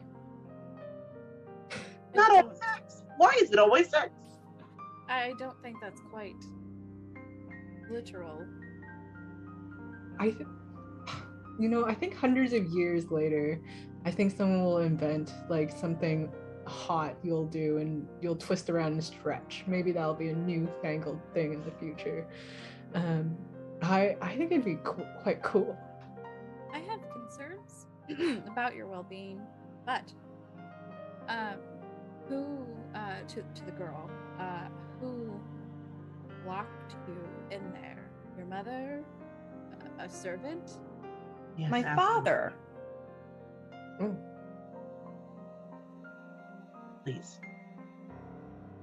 And who is your father? He's my father. He's the lord of this house. Has a magnificent beard? I suppose.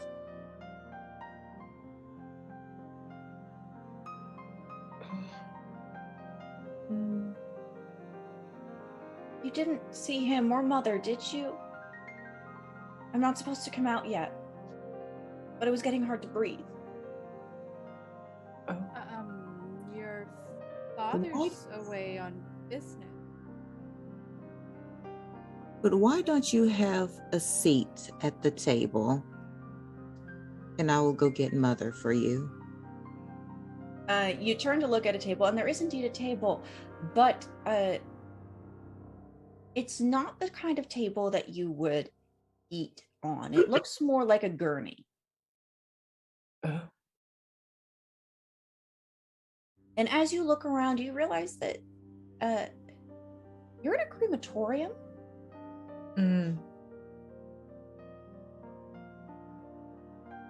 Yeah. Okay. This would make a little bit more sense. Could I investigate the oven? You most certainly could. Investigate a mysterious object. Ask 2. What I guess what memories are inside this oven? This is going to be terrible. I will not go into great detail. but it is indeed terrible. You look in the oven. The girl is sort of leaning, sitting against the wall, staring at the floor, drawing shapes in the ash while you peer inside. And you see the sort of white ash of bone. And it doesn't look like it's been cleaned. It looks like it's been used and used and used, and there's more of those drag marks inside. So you asked, what memories does this item hold? Deeply unpleasant ones. If you require more detail, I can continue. I think I get the gist, but was it ever lit while someone was in it? Yes. Who was not passed? Yes. Okay. Um, I guess I my would- second question. Sorry. I'm sorry, go ahead. My second question would be, why does Bluebeard keep the oven? Question. That is the ultimate question. Why does Bluebeard keep this item? Why does Bluebeard keep this oven that appears to have been used for awful purpose? He keeps it because Mother loved it so.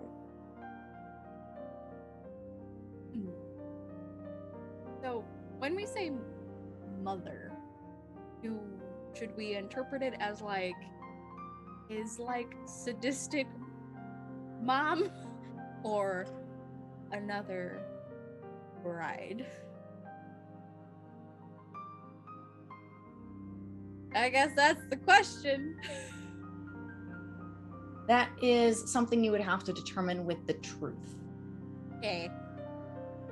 You were saying which? Mm-hmm. I would like to care for someone. And I asked the girl to lay on the gurney. She does. I'm going to use a face move, and it's the Viper. I'm looking for the text, but can you read it to me, please? When you care for a servant by poisoning them with your lies, they choke on your words and die. Describe to me how you do this. I kiss her on her forehead, and I tell her that I am your mother.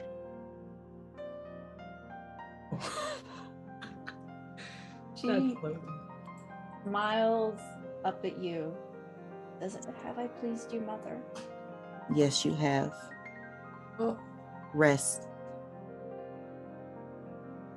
And she closes her eyes and sort of curls up a little bit in a comfortable position, maybe holding your hand a little bit and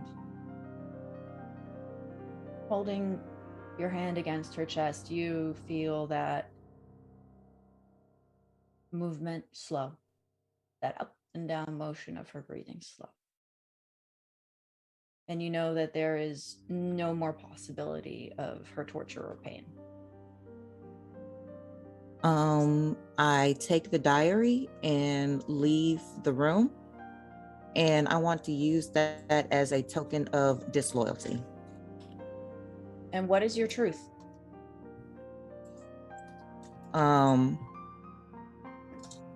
That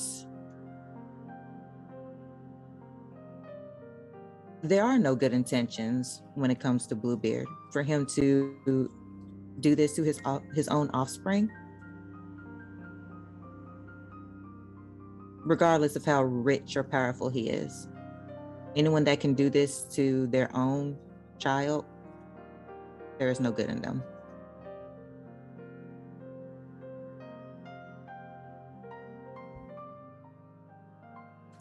You exit the room, knowing that you've done what you could. You have a diary and a poker. Please pass the ring. I believe the only sister that has not yet described a key to me is the Virgin.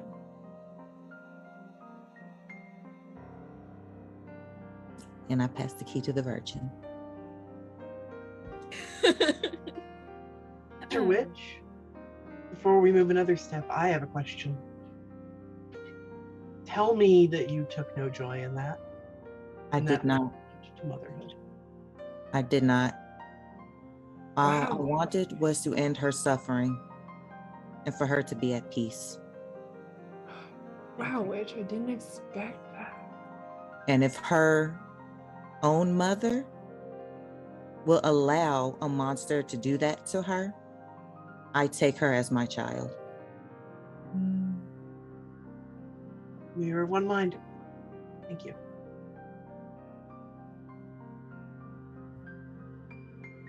Fatal, the next funny thing I hear out of you, you will regret it. I can promise you.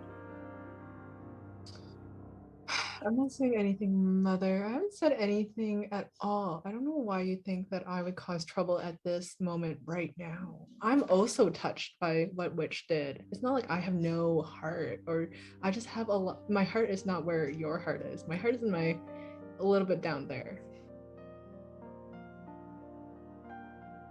Lead on, Virgin. Perhaps you will find some hope in this place.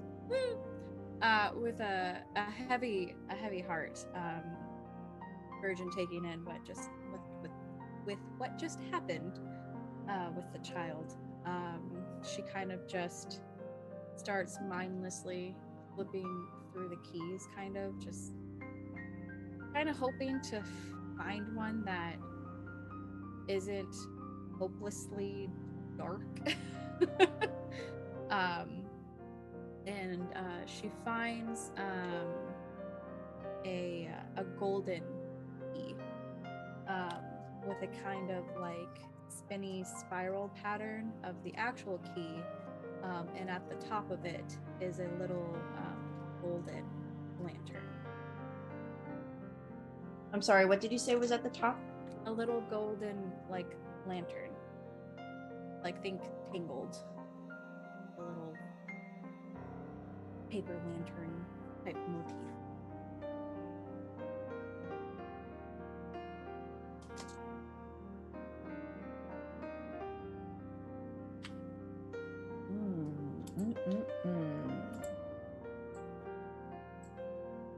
I'm looking at my potential rooms.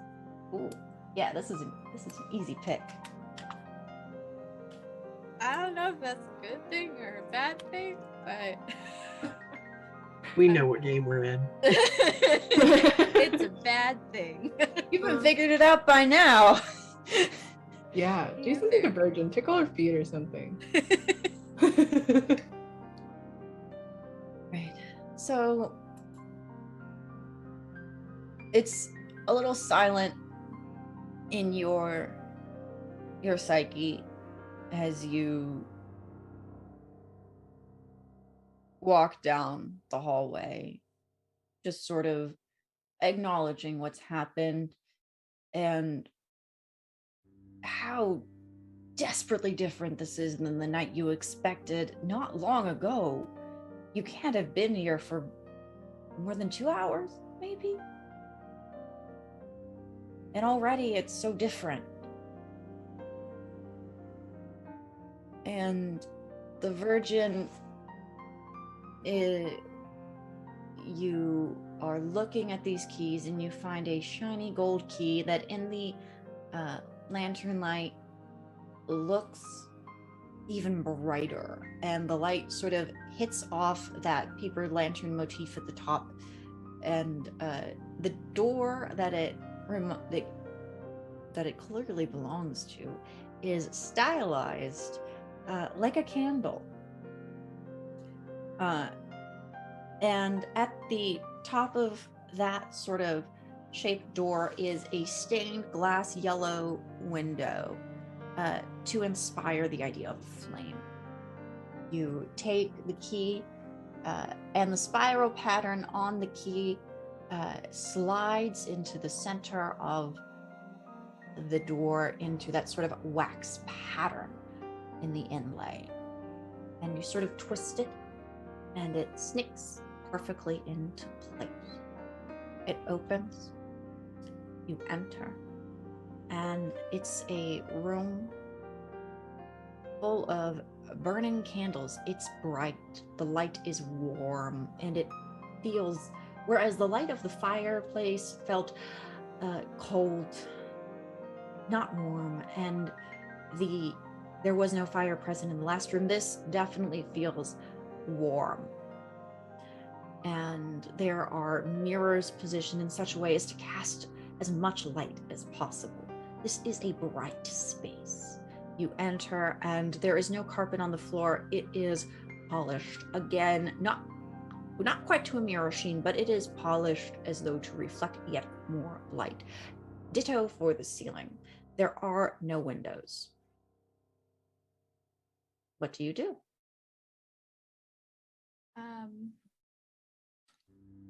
She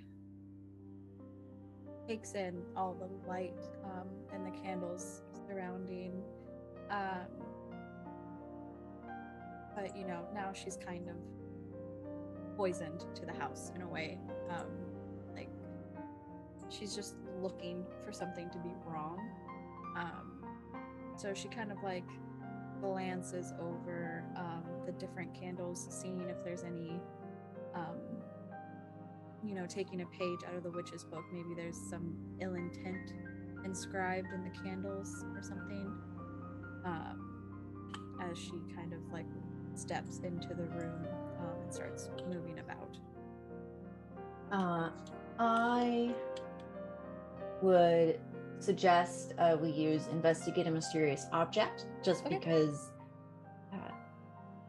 I want to make sure I answer the questions that you would be looking for answers to. Sure. So first off, we would be, what about this item is odd or uncanny in reference to the candles? You're looking around the room, and a lot of the candles, it looks as though they are routinely relit. There are pools of wax, and then it looks as though new candles are put into there. And in the middle of the room, where it would cast the most light bouncing off all of the mirrors, is a abnormally large candle, almost your height. And it is thick around, as though a small tree. Okay. And you asked what is odd or uncanny. You approach, and you could almost see the curves of a woman in the shape of this candle.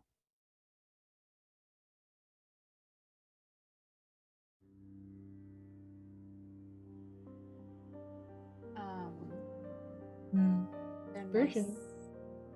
There is a Oh. second question. second question, and then you can come be a bad voice in the back of my brain. What memories does this candle that's as tall as me hold? You're looking at it, and as you're looking, you could almost see the wax-covered outlines of a face.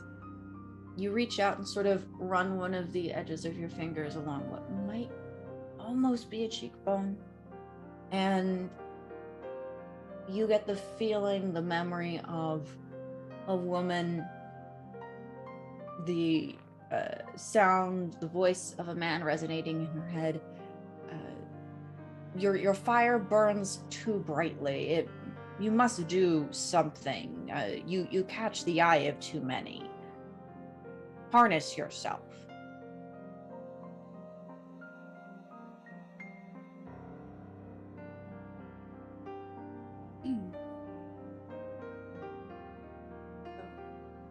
Jealous Virgin. if you're too forward. Yes. I feel like you've lost a little hope along the way, and you must step into your power. We're the ladies of this house. The lady of this house. And you must use what we have. This is our house. Show who's boss. Show who's the bride here. Who he chose. I don't want to be a lady of a house in which a child was abused.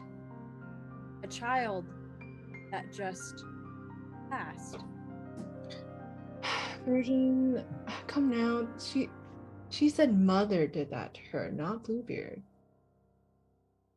Maybe he's changed. You know how he might have changed. He had no direct involvement in all that, and even if he did, what do you think we can do? We're married. We can't just like run away. We have no money to go back to our lives.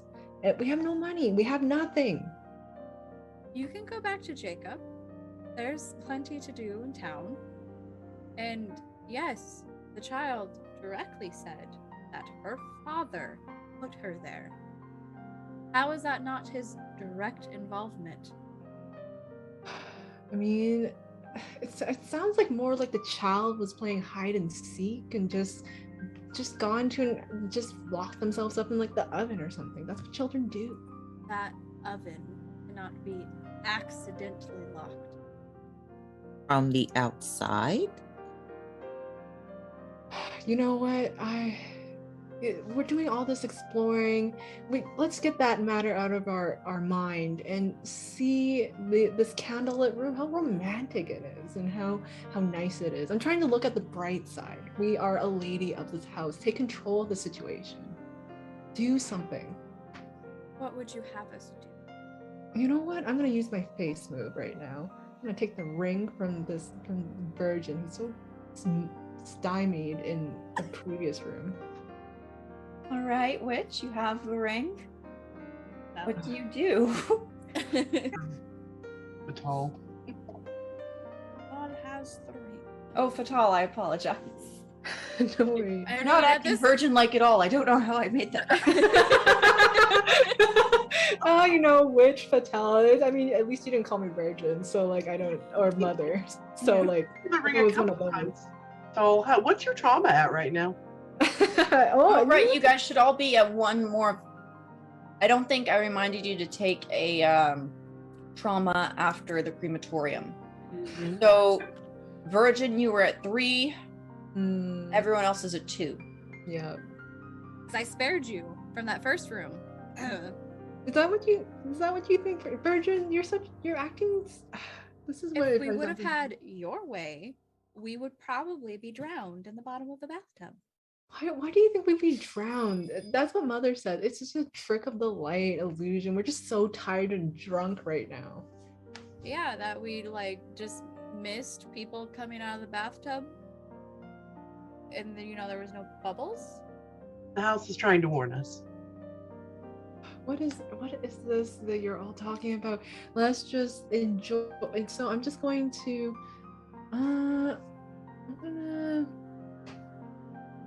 I'm gonna so sorry, Rosa, can you remind me, like, is this like womanly figure candle, like is she moving, like what's she doing? She's currently still, but as you're looking at her, her eyes flick open, and a little bit of hot wax flicks off her eyelashes and into your face. Oh. Can I caress a horror? Roll plus blood. Yes. What could go wrong? Lots of things can go wrong, apparently. Oh, that's a 5. Oh. No. You failed? I sure did. Mm-hmm. Oh yeah. Sure diddly dude. The eyes are opened, and she sort of breathes in and then takes a sharp breath out, and a bit of the wax that was in her nose comes out. Her mouth opens a little bit. And her face turns a little, and the wick on her head is still lit. And she looks at you. She says, "You burn brightly. You would make a fine candle." Nope, you're wrong. I'm 100% woman and 0% wax or whatever is happening here. This is just our drunkenness. This is not really happening. I think you would make a fine candle. We can light his home together, sister. Are you talking about like committing arson or like burning down the house, or how are you? No, there's a fun burning- idea. No, we are his light. I mean, I would agree that Bluebeard would be nothing without us right now. Like, we are acting as his trophy wife right now. She sort of reaches out, and the wax on her hand, she sort of rubs it against your face, and you feel a layer of wax begin to coat your your cheek from like your brow bone down to your chin. Let's stop that. I don't want any of that to happen. Hey, Mother, what do you think if her wick went out? Ooh. Our sister or this woman? The woman. The wick? It is an interesting idea, but also it is someone coming to harm who, as of yet, has done us no harm other than bother someone I'm quite content to have her bother. True. Well, sisters, let's do the thing we do best, which is the blow. And so let's dirty ourselves with violence. What a great idea, Virgin. Thanks for suggesting that we should. I just wanted to. Virgin, step into your power. Look what you just did. Yeah. Roll plus carnality. Yep. Mm-hmm. You suggested it. I'm so proud of you, Virgin. Look at you. Look at your evolution. Ooh, that's an 8.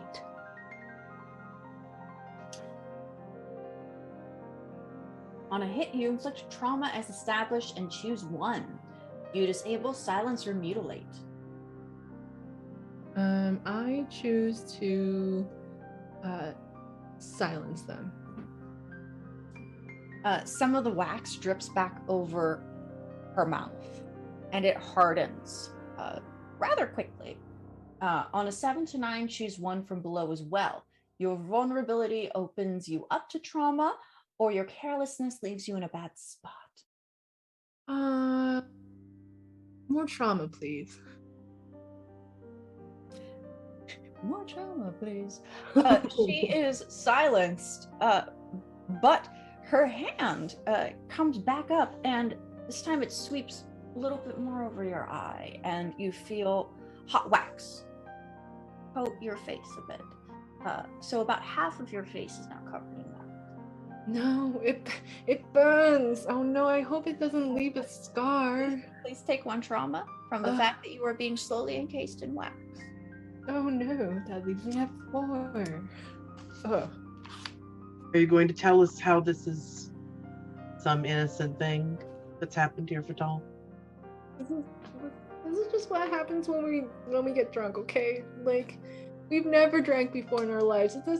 We're gonna just wake up one day and like tomorrow and just like, this is just a dream. Sister, you are on the verge of destruction. I don't want to be here anymore.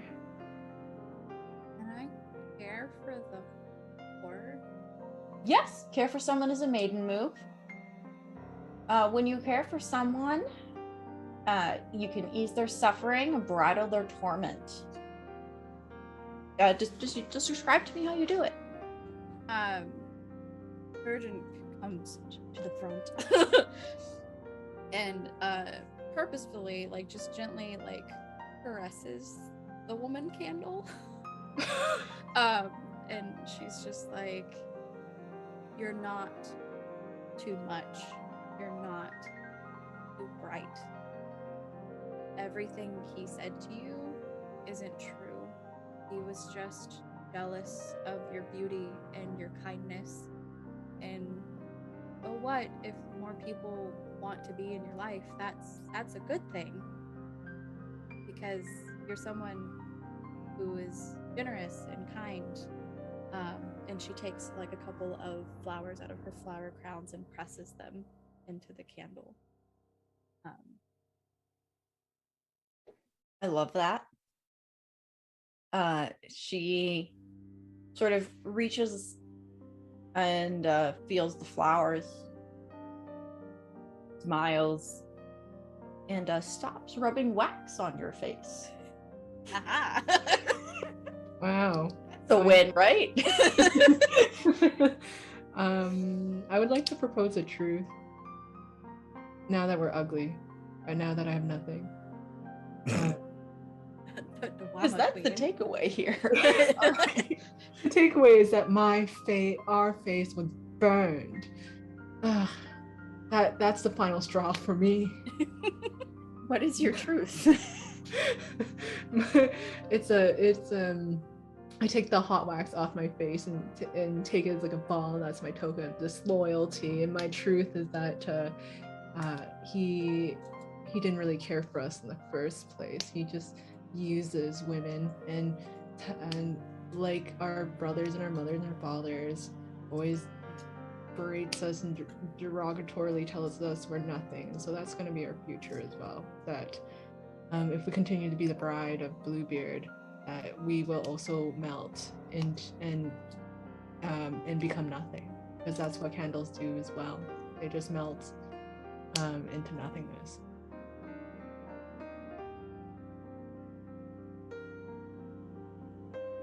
Please take one trauma. Ooh, I shattered. Actually, if Rosie will allow it, Bear will take that trauma onto Mother, as Mother blames herself for not stepping in sooner on Vital's behavior. How many of you shatter? I'm at 4. I'm still okay. That will notch me up to 4. All right, then I think you're all still good. I think Yep. you're all still at least not above 4. Shatter is 5. Yeah. Which, how are you doing? You're muted. You're 3? Awesome. But we now have 3 tokens of disloyalty. You exit the room, wiping the remainder of the hot wax from your face.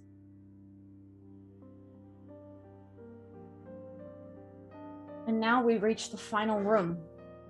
You can find the final room on the as part of the quick start rules. And we are looking at a disloyal outcome.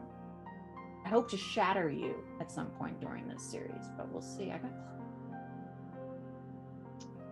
When the you traveled these dark halls in search of truth most divisive. Each room provided you with all the evidence you desired to make that one fateful choice. Now you stand before the forbidden final door and you must decide. You know where you have to go to find the truth. You are holding that key and it's large. It is a little bit too big for your hand. You almost have to wrap your hand around the base of it to hold it properly where it fits on the ring. And it is a almost arrogant brassy color, like a trumpet. And you climb the stairs to that northeast tower. It's the only tower in the place, so you're not sure why it's called Northeast Tower. It's a little pretentious. You climb the stairs and you walk up to the room at the top, and you put the key in the hole. And now, when the bride collects enough evidence to prove her husband's malicious intentions, as a disloyal bride, she must choose to either present her evidence to the town or run away and start anew. So I will now ask each one of you in turn the town? Do you present evidence to the town, or do you run away and start anew? Sisters, we should run away and start anew. That's the only answer. Mother, do you present evidence or run away and start anew? There were other men in that hunt. We must run away. Whatever we present, there are others that are on his side. Virgin, do you present evidence to the town or run away and start anew?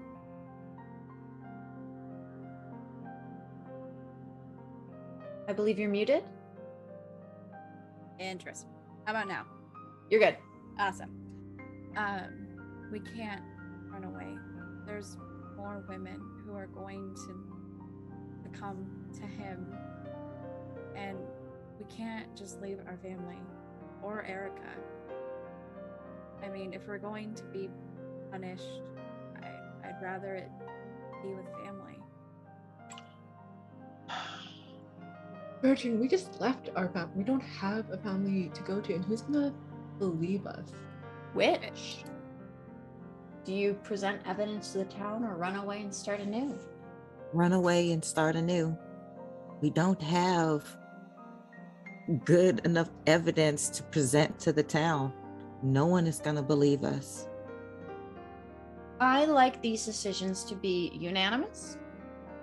You, the three of you, may attempt to convince the Virgin. If you are unable to convince the Virgin, it will be a majority vote, but I would like to hear the conversation. Virgin, what evidence would you present to the town? An oven? Like, can we even get an oven? Like, how are we gonna do that? I mean, there's no good answers. It's just we're going to leave more women to this fate. At least if we start actual truths about what he does, maybe less people would be inclined to do so. But we heard the rumors before and we married him anyway. I didn't believe them. And we were foolish. The world Look. was full of foolish people, Virgin. Look what he did to our face, our moneymaker. The only thing that matters to us, which is our beauty. He You did that to yourself. Bluebeard did that to us, and had nothing to do with by myself. None of my actions contributed to our face being burned. And Do I would not like to make me regret helping you, truly. But what are we gonna, like, we have a decision. Our husband can come back at any time. Time is of the essence. Who are we gonna talk to? Regardless, there was women before us and there's going to be women after us. Look at all of us. Good, bad, light, dark, both sides of the same coin. One cannot coexist without the other. This is a journey that someone else is going to have to figure out on their own.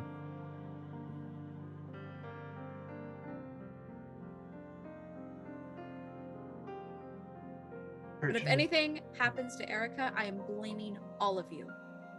We can write her a letter or something. But first we gotta save ourselves. You know what they say? Save yourself before you save your cows. That's the popular saying among the farm folk. And so we can't help the other women if we are dead in the process. We will just run away. We'll find a safe place. We'll write letters to everybody. We'll start arson something. We can't just do it how are we gonna help them? You have a good heart. It means well. Unfortunately, this would tarnish any innocence. I wish I could pull you through this without having that damage. We cannot. We have to go. Okay. Thank you. Let's put on the terrible shoes again. This is it. Maybe we can find some more sensible shoes to run in. I'm not going into any more rooms. They're all bad. That's it. The shoes will try to eat our feet. No. Yeah. Sorry, Virgin. Sometimes you just gotta take our power and just run with it. I mean, we could take the shoes off and just go. Really? Yeah, barefoot. That makes sense. Mother, okay, I'm with you on this one. Yeah. Okay, thank you. Whatever gets us out the door, I will I'm agree. not gonna fight you on this. I want to go. Very well. You shall run away and start anew. There are a series of questions, and I will move around as I did in the beginning when we did character prep. And because of the way I'm running this game, I've added a couple of questions to the end. So reference the sheet if you like, but also be aware that there will be some additions. The top. What does Bluebeard make the bride's family pay for her disloyalty?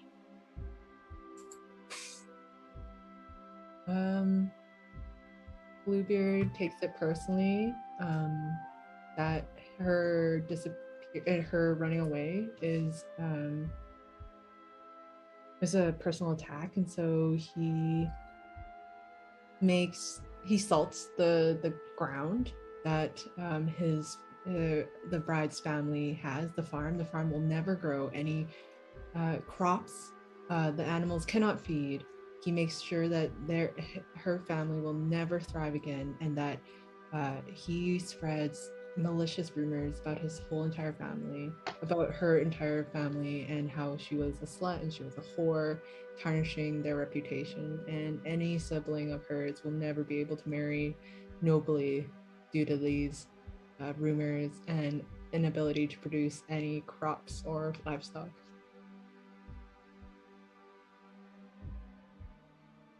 Vicious.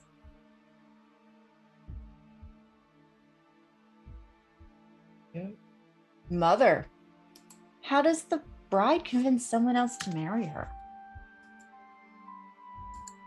I feel that given the one unifying thing that occurred, which was a response to a child in need, that somewhere far off, or as far as our bare feet have taken us, we see a child fall down in the street, and when we go to assist it, we meet the widowed father.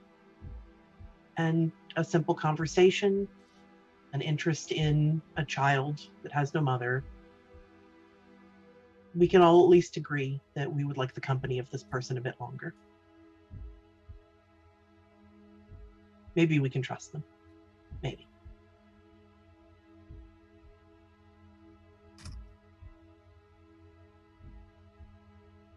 Virgin. Why does the bride keep the tokens she discovered? Mainly to remind herself to not fall victim again to pretty words and money. She keeps the poker by her current fireplace to keep her safe.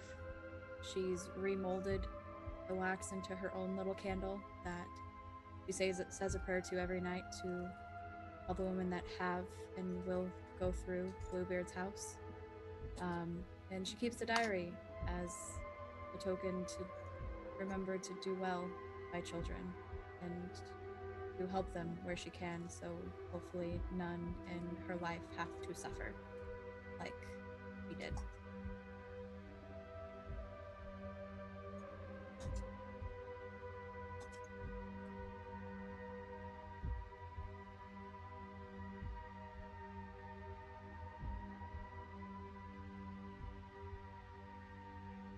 Bitch.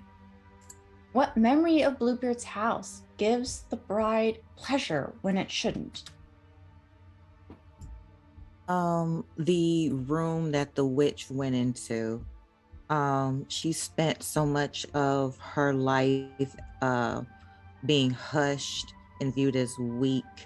And as the witch, spending so many parts of her life in the dark, she can finally be proud of herself for being strong and shedding that little bit of light and ending a cycle of darkness for someone else.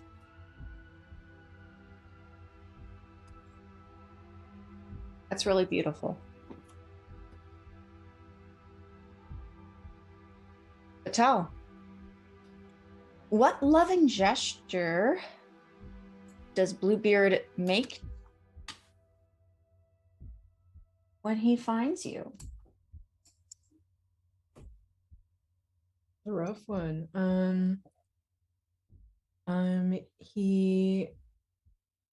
He love bombs us with flowers and horses and a way for us to repair the harm that we cause. So he'll give money to our family. He'll give us new livestock and new farmland. He'll make it all right. That's what he did.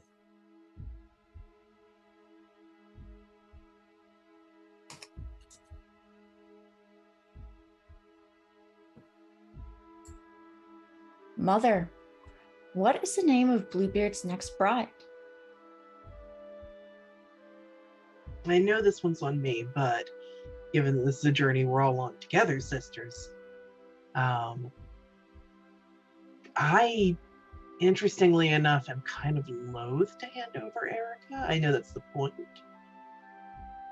but is that the direction that we should go, or do we want to have another relationship? To be fair, if I would have answered the how does he punish us for our disloyalty, I was gonna say he makes our family betroth Erica to him. So Ooh. I also was going to say Erica. so Yeah, Erica. And I am led by my sisters. The next Bluebeard's next victim will be Erica. And that's kind of the point of this game. We know that's where it hurts.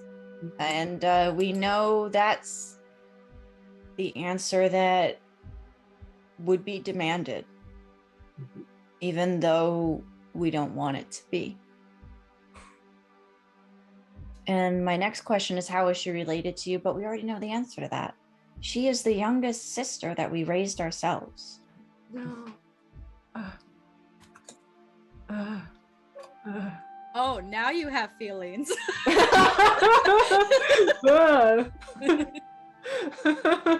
been really like having that pinned up this whole time, haven't you? yeah. It's starting to crack. And that brings us to the conclusion of our first session of Heritage Horror Bluebeard's Bride. This game will be exploring Bluebeard's Bride as an extended play. Bluebeard's Bride is normally meant to be a one-shot. This is a series of interconnected one-shots. So Erica may be Bluebeard's next bride, but once she marries Bluebeard, she will be nothing but the bride. And we will have these same players, and they will select different sisters to play. I hope you join us. And I would like to give my players a chance to tell you where you can find them. Let's start with our Fatale, Alex. Hi everyone. When I'm not talking about my beauty or trying to get other people to go into bathtubs with strange women, you can usually find me on Twitter again at Daredevil Alex. I'm a TTRPG designer, role player. I also run Bluebeard's Bride for Magpie Games, and so that's how we all started. And so Rosie, you're an amazing GM. Thanks so much. Mother, Abby. Hi, wow. Great ride, huh? We hope to see you next time. But I am Abby Peterson. I have been Abby, will continue to be Abby when I'm not the mother. However, if you are interested in my random nerd girl thoughts or other projects I'm on, you can check me out Twitter at Clarion Call. That info's down there. But thank you again. Same thing, Rosie. This has been a delight, a horrifying delight. I like to say that Bluebeard's Bride is cathartic rather than fun. So I hope this was good in some way for everyone. Absolutely. Virgin Savannah, where can we find you? Hi, I'm Savannah. You can find me online at Miss Emo Fox. I do have my own Twitch channel, as well as you can find me almost every day on Vorpal Tales, which is a fellow streaming thing on Twitch. Witch Kitty Kimchi. Hi, everybody. I'm Kitty Kimchi, and tonight I was your witch. You can follow me on Twitter at she's Blasian, and get caught up on all my Blasianness stuff, my antics. Fantastic. And I have been your groundskeeper, cultivating the magnificent blossoms of our sisters and brides to fill the grounds of Bluebeard. Who knows how many more we'll have? And you can find me on Twitter as @mom_sized and as Odd Duck Dice, where you can look at pictures of dice I make because I like dice.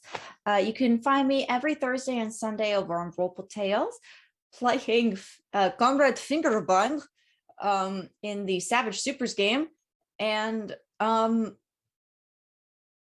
White Walls Mage on Sundays. Keep an eye on Martlet Games for something I'm working on with them, and keep watching Gehenna Gaming. This has been Gehenna Gaming, sponsored by Die Hard Dice, Session Zero Clothing, and 1985 Games. Make sure to check them out. I hope you have a good night. Sleep tight.